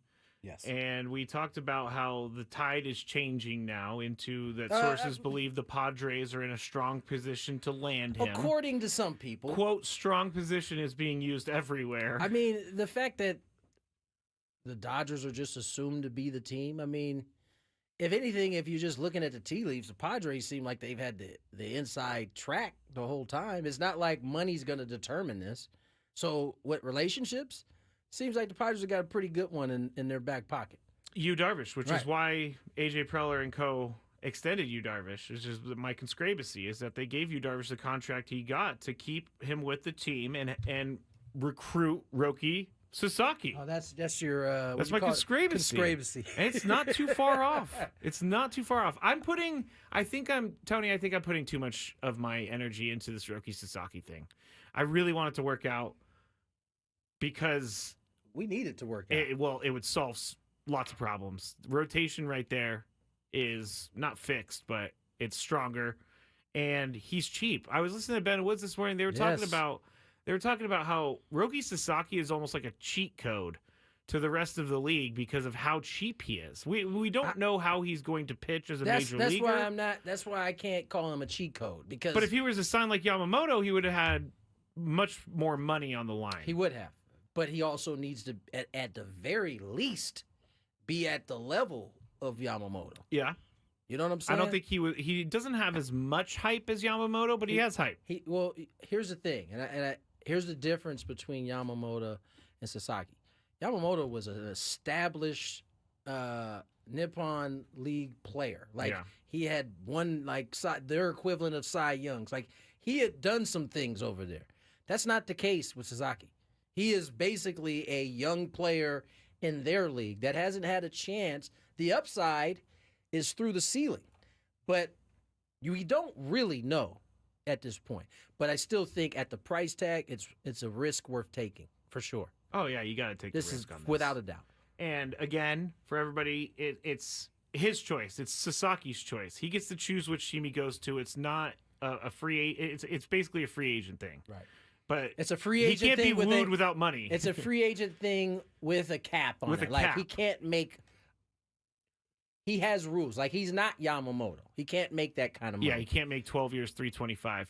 I came across this on the Scraby Show last night when I was talking about the catcher position. Do you know, Tony, and I don't know that you do because this is a very in-depth contract question, but do you know if Ethan Salas's $5 million that the Padres gave him or whatever they gave him, does that count against it doesn't count against their books, their salary? No. He's not on a big league. Okay. He's not a big league salary. So when I was saying last night that A.J. Preller's never paid $5 million or more for a catcher, that still holds up because he hasn't, and Ethan Salas hasn't made it to the major league level yet. That's exactly right. Okay, phew. Why were you worried about that particular detail? Because I made the point that AJ Preller was not going to pay $5 million for Kyle Higashioka because he's never paid $5 million in his entire time as the GM of the Padres. So why would he make the exception for a 35-year-old catcher who had a career year? I don't know.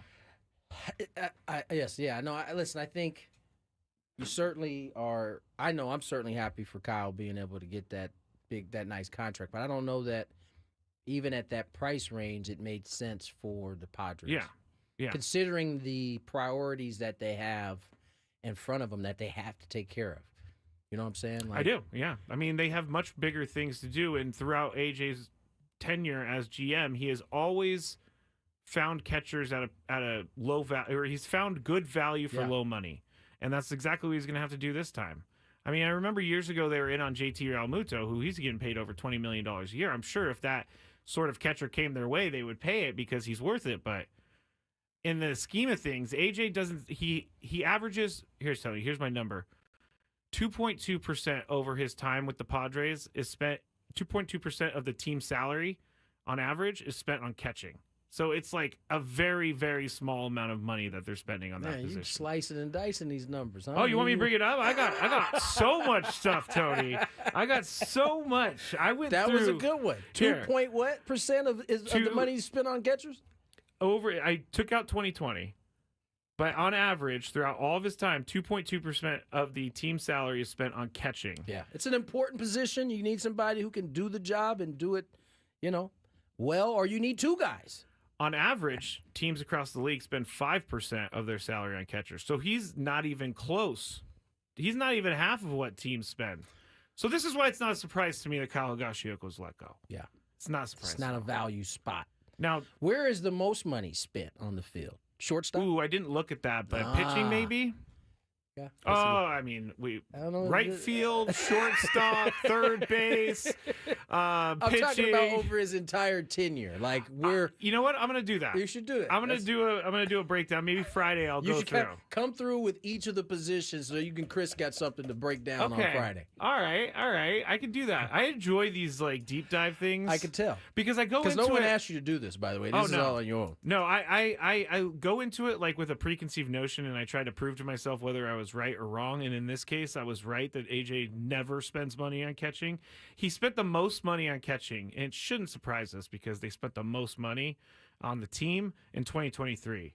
He had Gary Sanchez at $1.5 million, Austin Nola made $2.35, and then Campy made $722. But that's the most he's ever spent is $4.572 million on catching. Interesting stuff there, Scrape. $139 million total average team salary. There we go.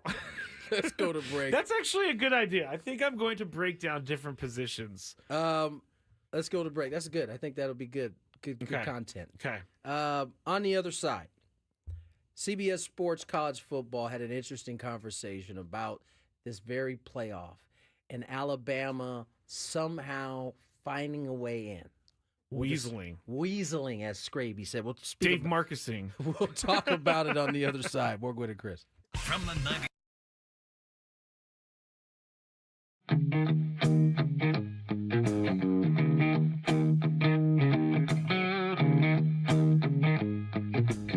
There's a Roadrunner. Meet. He doesn't like me. I guess I wouldn't like me either if I was chasing me. As you can see, I'm all Aztec'd out here at the Aztec Baseball Tournament. It's the SDSU Baseball Alumni Tournament. Right now, we are 1 under in the scramble. And Chris is playing well, Tony's playing well. But our ringer, Jack Townsend, is playing really well. So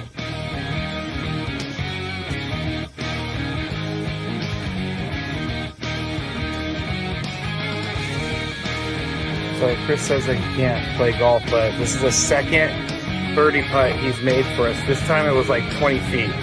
Thank you very much, Scrape. But once again, you're hitting some very nice shots as well. I'm not usually complimentary to you, but I can't help but be complimentary. Your shot making today. With my what? Your shot making. You hit some.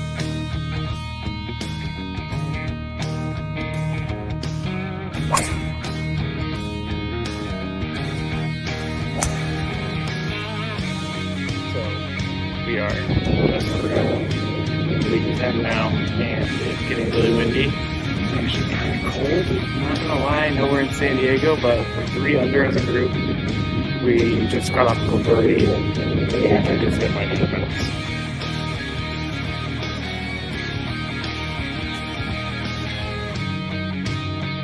There's a squirrel, but he wants to attack me. Squirrely!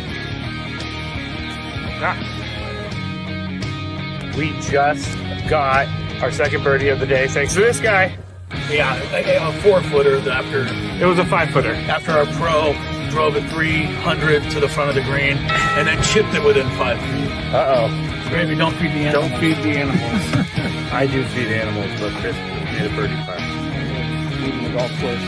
And we ended up shooting 63 once everything was accounted for, since it was a scramble, and we had an SDSU golf player, Jack Townsend. He was with us, and he did a lot for us. I think we shot 63 because of him.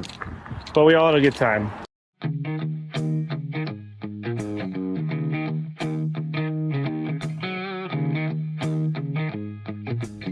There's a Roadrunner. Meet me.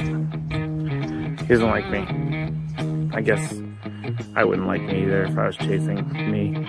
As you can see, I'm all Aztec'd out here at the Aztec Baseball Tournament. It's the SDSU Baseball Alumni Tournament. Right now, we are 1 under in the scramble, and Chris is playing well, so he's playing well.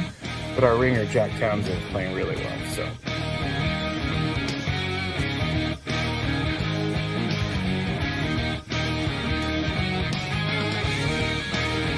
So Chris says I can't play golf, but this is the second birdie putt he's made for us. This time it was like 20 feet. Thank you very much, Greg. But once again, you're hitting some very nice shots as well. I'm not usually complimentary to you, but I can't help but be complimentary. Your shot making today. With my what? Your shot making. You've hit some.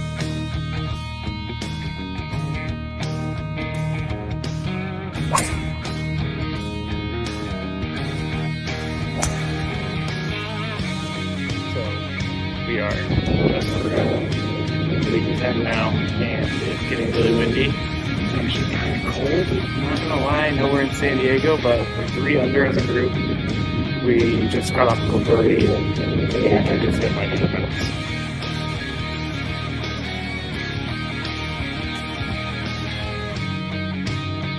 There's a squirrel, but he wants to attack me. Squirrely! Ah. We just got our second birdie of the day thanks to this guy. Yeah, a 4-footer after. It was a 5-footer. After our pro drove it 300 to the front of the green and then chipped it within 5 feet. Uh-oh. Gravy, don't feed the animals. Don't feed the animals. I do feed animals, but Chris made a birdie putt. Leaving the golf course.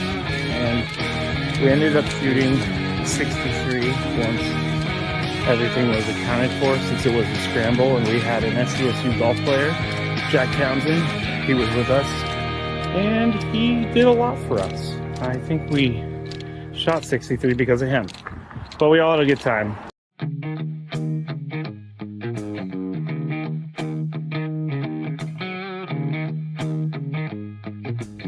There's a Roadrunner. Meet me. He doesn't like me. I guess I wouldn't like me either if I was chasing me. As you can see, I'm all Aztec'd out here at the Aztec Baseball Tournament. It's the SDSU Baseball Alumni Tournament. Right now, we are 1 under in the scramble, and Chris is playing well, so he's playing well. But our ringer, Jack Townsend, is playing really well, so.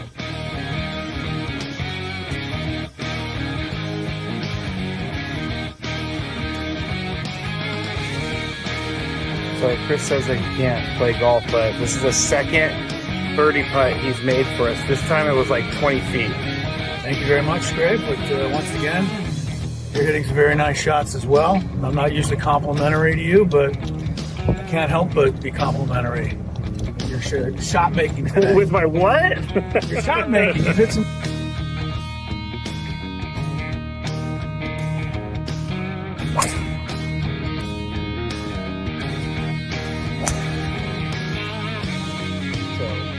We are just around week 10 now, and it's getting really windy. It's actually kind of cold. I'm not gonna lie, I know we're in San Diego, but we're 3 under as a group.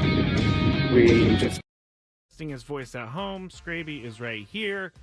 Couple more segments left in Gwynn and Chris for today, and then we will head into the Scraby Chronicles, and then Inside San Diego Baseball. Sam Levitt starts at 7 p.m. What time does Sam get here?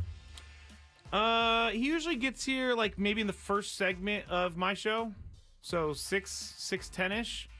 And then last week or 2 weeks ago, Tony, he came in studio, which is fine.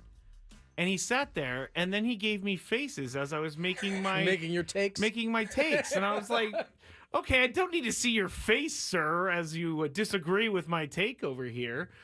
He was passing judgment on your takes. It was a whole thing about how I thought the betting on the Mike Tyson and Jake Paul thing was wrong by the betting companies to take advantage. Sounds like someone got a bet on Tyson and Paul.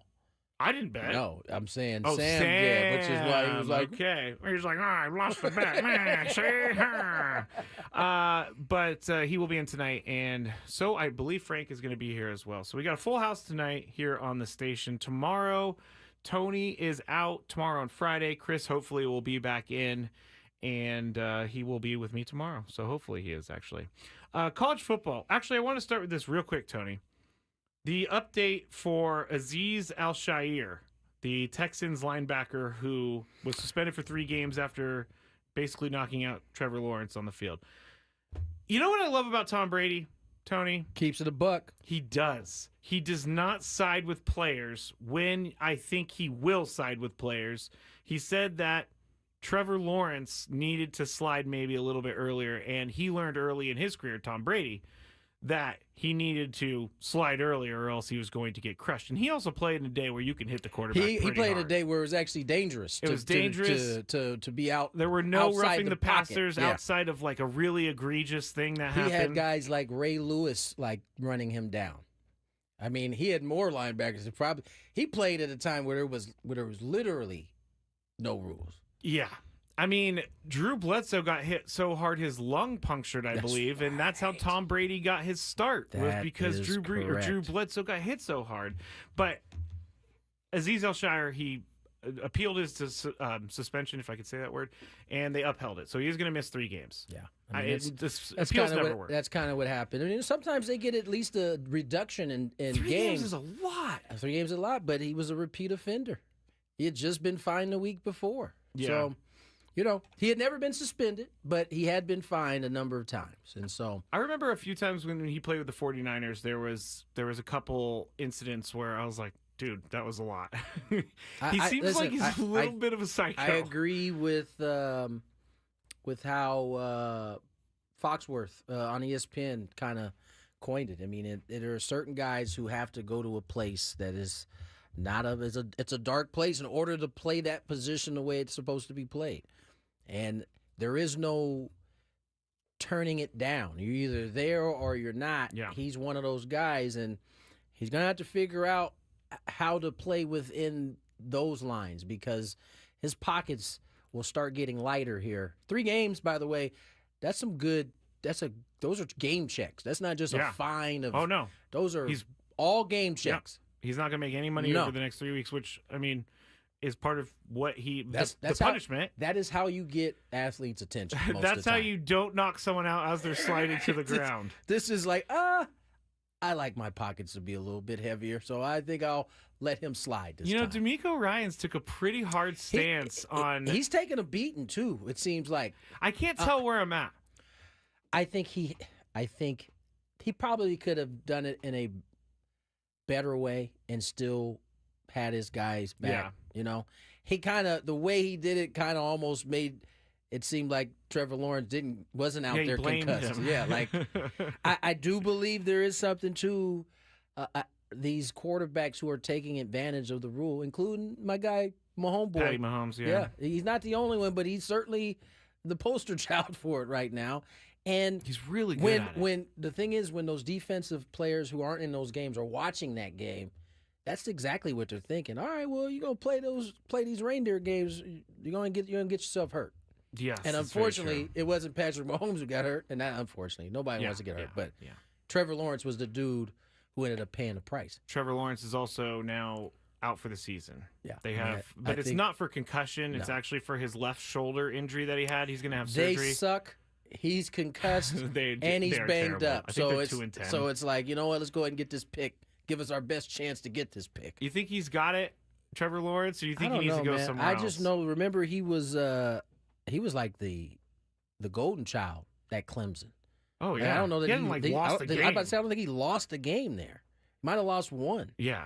And it hasn't. He's shown spurts of being Yes. great. They went to the playoffs, I think, in 2022. They choked to almost beat the Chiefs. They choked on the Charger game, didn't? Or the Chargers choke on that game? The Chargers did. Yeah. Yeah, the One of Chargers those- did. one of those two. Chargers were up like 20-something. Right. I know that there are That's fans right, on the that's chat right. that knows the exact score. But That's right. They were up by a ton, and then they gave up the game. But anyway, so Trevor Lawrence is out for the season. Azeez Al-Shaair is going to be serving his 3-game suspension. Now, Tony, you saw this a little bit earlier on Instagram, and we were talking about the college football playoff and how Alabama's in and how everybody's really upset with Alabama. Well, CBS Sports college football analyst Aaron Taylor was pretty fired up about the whole college football playoff thing. Here he is. Or, I got to unmute it too. A meritocracy, it's a branditocracy. The one consistency that the committee had played to date was the loss column. It ordered them rank and file right in a row. And if the teams were close, the team that won got. There was maybe an exception or two. To move Alabama there, it locks them in. It's good to be the king. They've gotten the benefit of the doubt, and they've earned it. But it's not based on what's taken place on the field. You look at a Georgia team that dropped 9 spots after losing on the road, when Ohio State only drops 4, losing at home to a 6-5 team. Miami drops all the way down, losing to a pretty good Syracuse team, when other teams enjoy different scenarios. Yep. So it's not equal. It's never designed to be equal. And these teams don't earn their positions. They're placed. The whole deal here is to get the most eyeballs and to make the most amount of money Say it possible. again. Yep. It's to make money. This whole thing is set up to do that. It's that I think we have gotten to the place in sports where there is so much money involved. It is really hard for even the folks that are involved in the game to not believe that money is the root of what is happening. Money's the root of all evil. Even if it's not 100% accurate, it feels that way. And when decisions are made like an Alabama sliding in with 3 and teams that have lost games to tougher opponents, drop deeper than, as he said, Ohio State, who hasn't necessarily looked as good at times. They're still locked into their positions. It leads to questions. And when there's so much money involved, that is typically where everybody goes in terms of connecting the dots. What was his name? Aaron Taylor? Yeah. I forgot his first name for a second. But Aaron Taylor said everything that I tried to say earlier, but he said it much better than I did.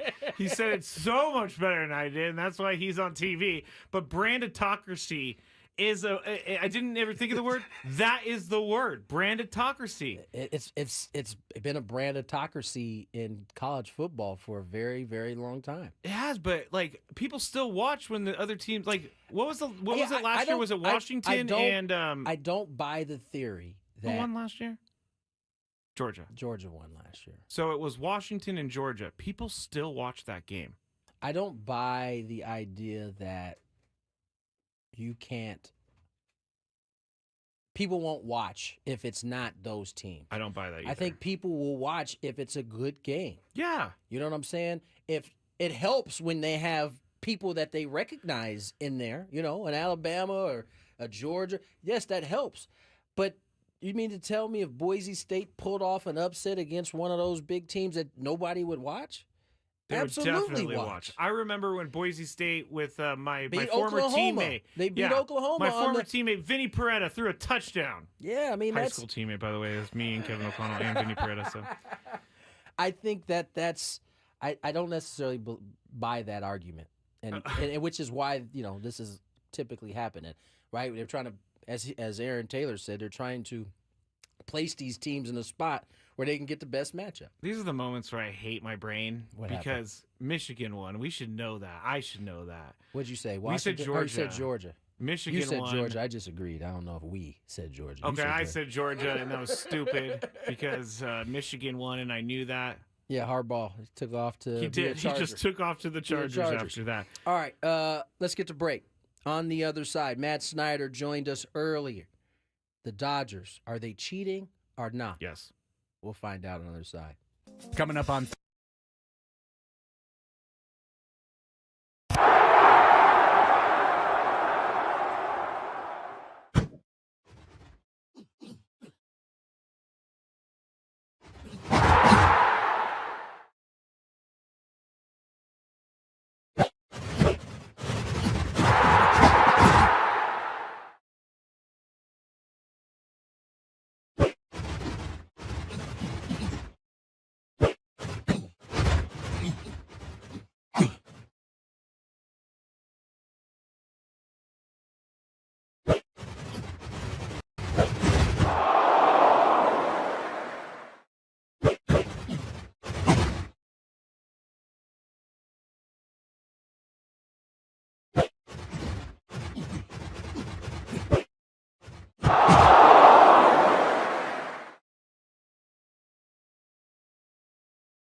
Celtics on the clock. I think my man J.J. Redick going to start feeling the heat here. Oh, yeah? No pun intended, because they are playing the heat right now. Hey-o. 69-50 right now. It looks so good to start. I don't know. Aren't they missing They're the White missing Mamba? Austin Reeves? They are missing the White Mamba. He has a tailbone thing, right? Has a tailbone thing. He felt that pain that you were talking about. When did he go ah I don't know on the court? I don't think he did like any of that. I did. I don't think he did any of that. But yeah, not going so well for my leg show right now. 69-52. Into the last segment. Matt Snyder joined us earlier. You get a chance to hear from him and his thoughts on the deferrals and how it's all going for the Doyers. What else you got? I'm trying to think about whether or not. Wait, before you go. Yeah. Scraby Chronicles. Yes. Up next. Yes. What you rolling with today? What's the topic at hand? Well, let's preview it for you know. your This show. is why sometimes I don't like to give everything away when I do the show, because I was going to do the Blake Snell thing, but I'm going to talk about Blake Snell again. I don't want it to. I don't want people to think that I'm being a hater of him. Congratulations, you played yourself. I played myself because you put it in the rundown, like the first topic. I did. And we'll talk Roki Sasaki as well. But I also want to talk about Woods. He was talking about this morning on his show with Ben and Paul, and they were talking about how he got a Sprinter van. You know what those are? I saw that. Okay, so he got a Sprinter van. I'm not gonna lie, I'm a little jealous. It's a Benz Sprinter van too. I think that's the only Sprinter van you Is can it get, really? right? I didn't know. I thought there was other ones. That's sweet. But he was saying that he didn't know he was gonna have to empty the sewage tank. And so he's like, no, we're not doing it. He even said, I would have said the same thing. He even said that he would rather his kids go in their pants than go in the sewage tank. I tell you what, if I got to clean the sewage tank, we will not be using the bathroom in this Sprinter vehicle. We will drive. He did make that rule. We will be driving to the next nearest bathroom. He said no, only ones, only no one, twos. That's exactly, Woodsy, I'm with you on that one. But I have a story to back up why you should not, why Woods is in the right. Do we want to hear this? When I was 18, something happened to me while I was trying. Okay, no, I'm going to tell it later. But when I was trying to empty the sewage, something happened to me. And so I will confirm Woods' suspicion that he should not be doing that. Oh, no. But yeah, and then Sammy Lev is going to be there. Frank will be with me as well. So all of that. That's a great point on the Sprinter van. It's for those of us who have a boatload of kids like myself. A Sprinter van can come in handy, for long trip. Yeah, oh yeah. All the soccer traveling I have to do, it'd be great. See, that would be great for you. But we're not using that toilet. I can guarantee that. Why not? It's One's there only. for a reason. Nah, not if I gotta empty it. All the other toilets work because I don't have to do anything. You know what I'm saying? Like I do. If I gotta remove something, absolutely not. It's not happening. All right. I'm gonna deal with this later. Yeah, have fun. No pun intended. Let's get to the break. Matt Snyder joined us earlier, CBS Sports. Here's some traffic. From the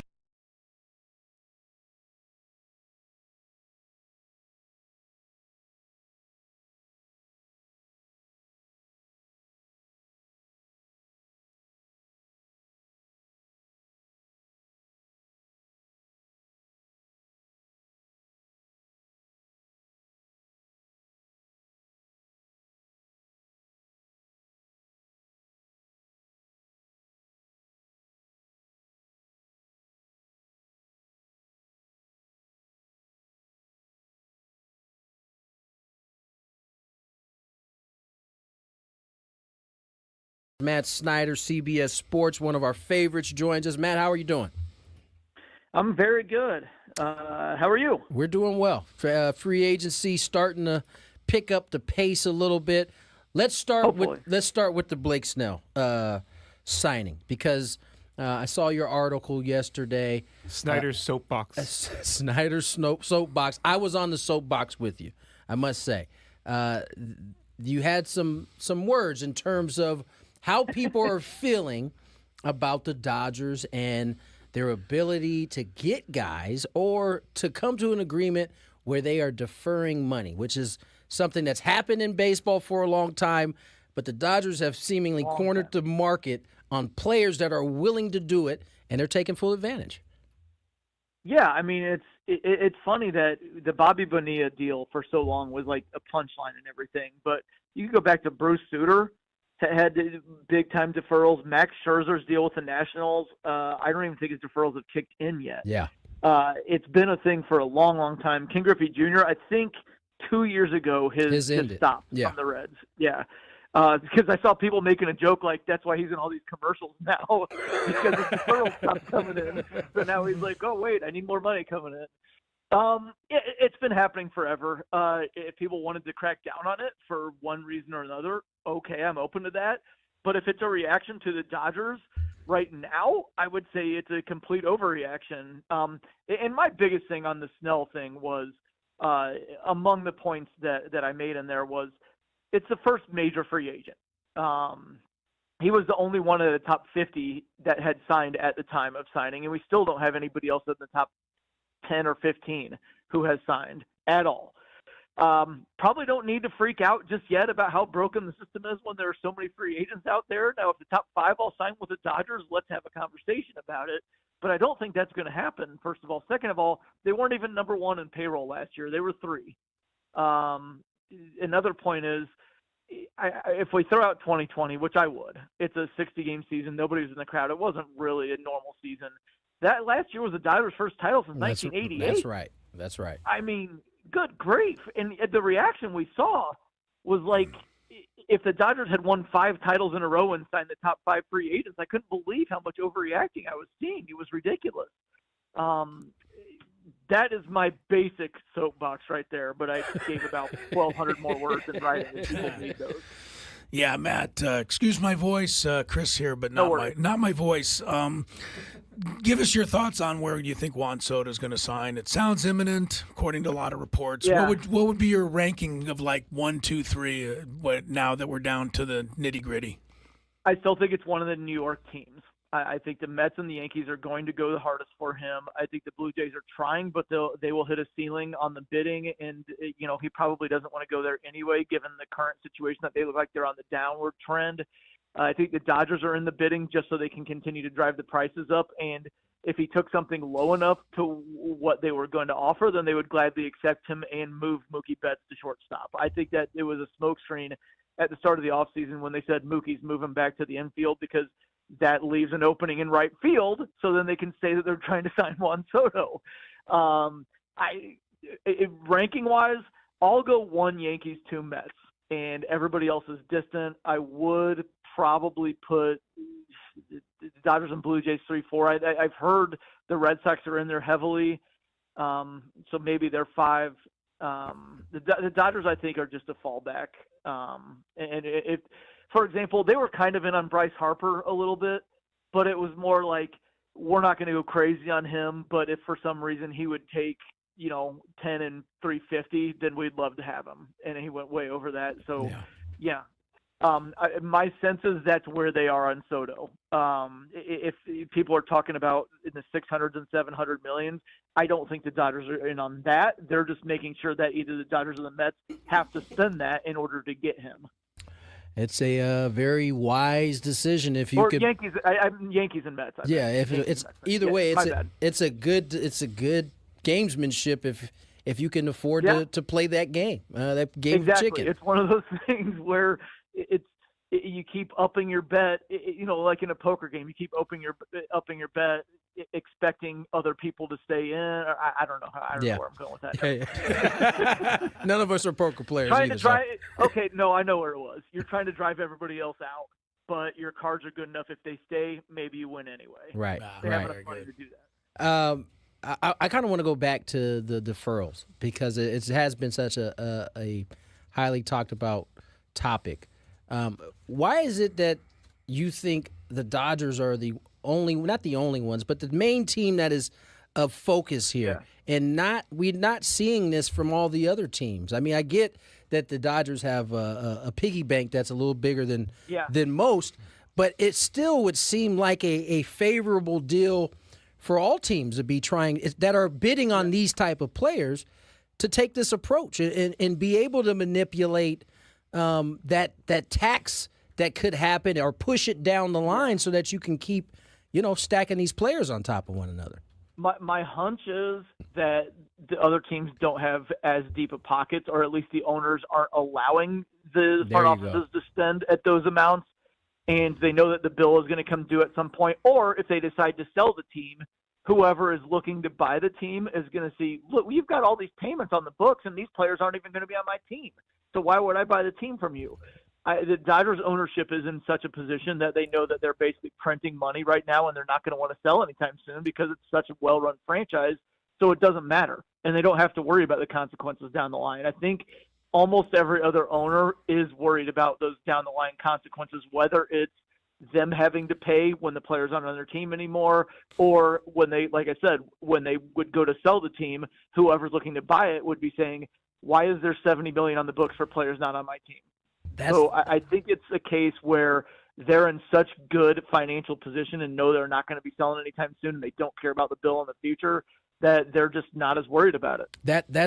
I think that's the most interesting part, because most owners outside of maybe the Dodgers, Yankees, maybe a few others, always have in the back of their mind of selling, of that possible being able to really make some money when you sell that ball club. And you're right, no incoming buyers looking to buy a team that has debt already on it.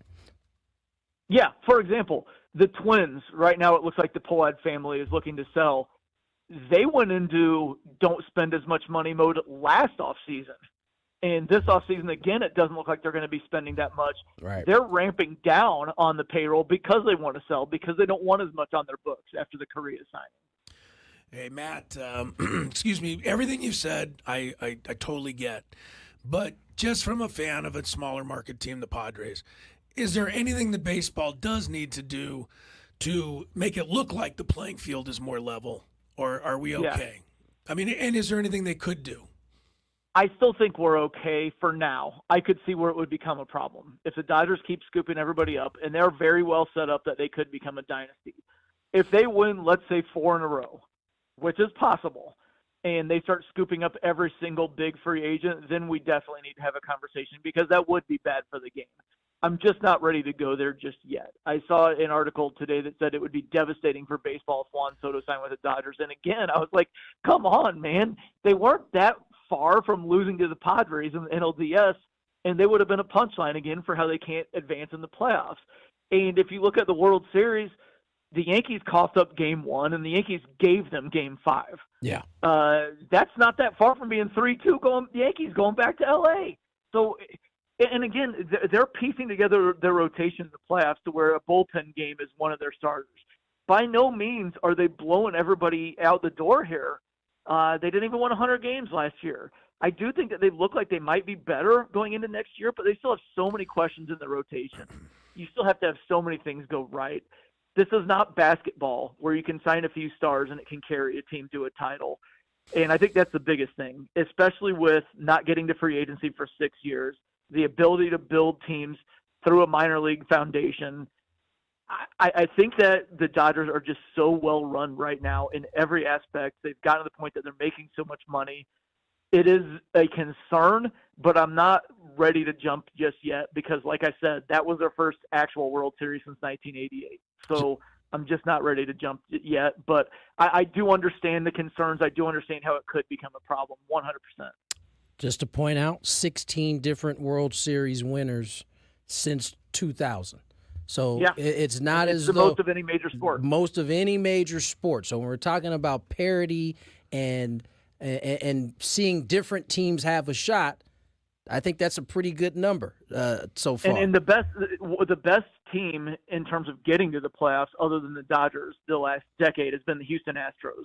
Right. Before that, they were a laughing stock. They got 0.0 TV ratings a few times, and they were losing over 100 games, 3 to 4 years? They were over 110 right. A couple of years.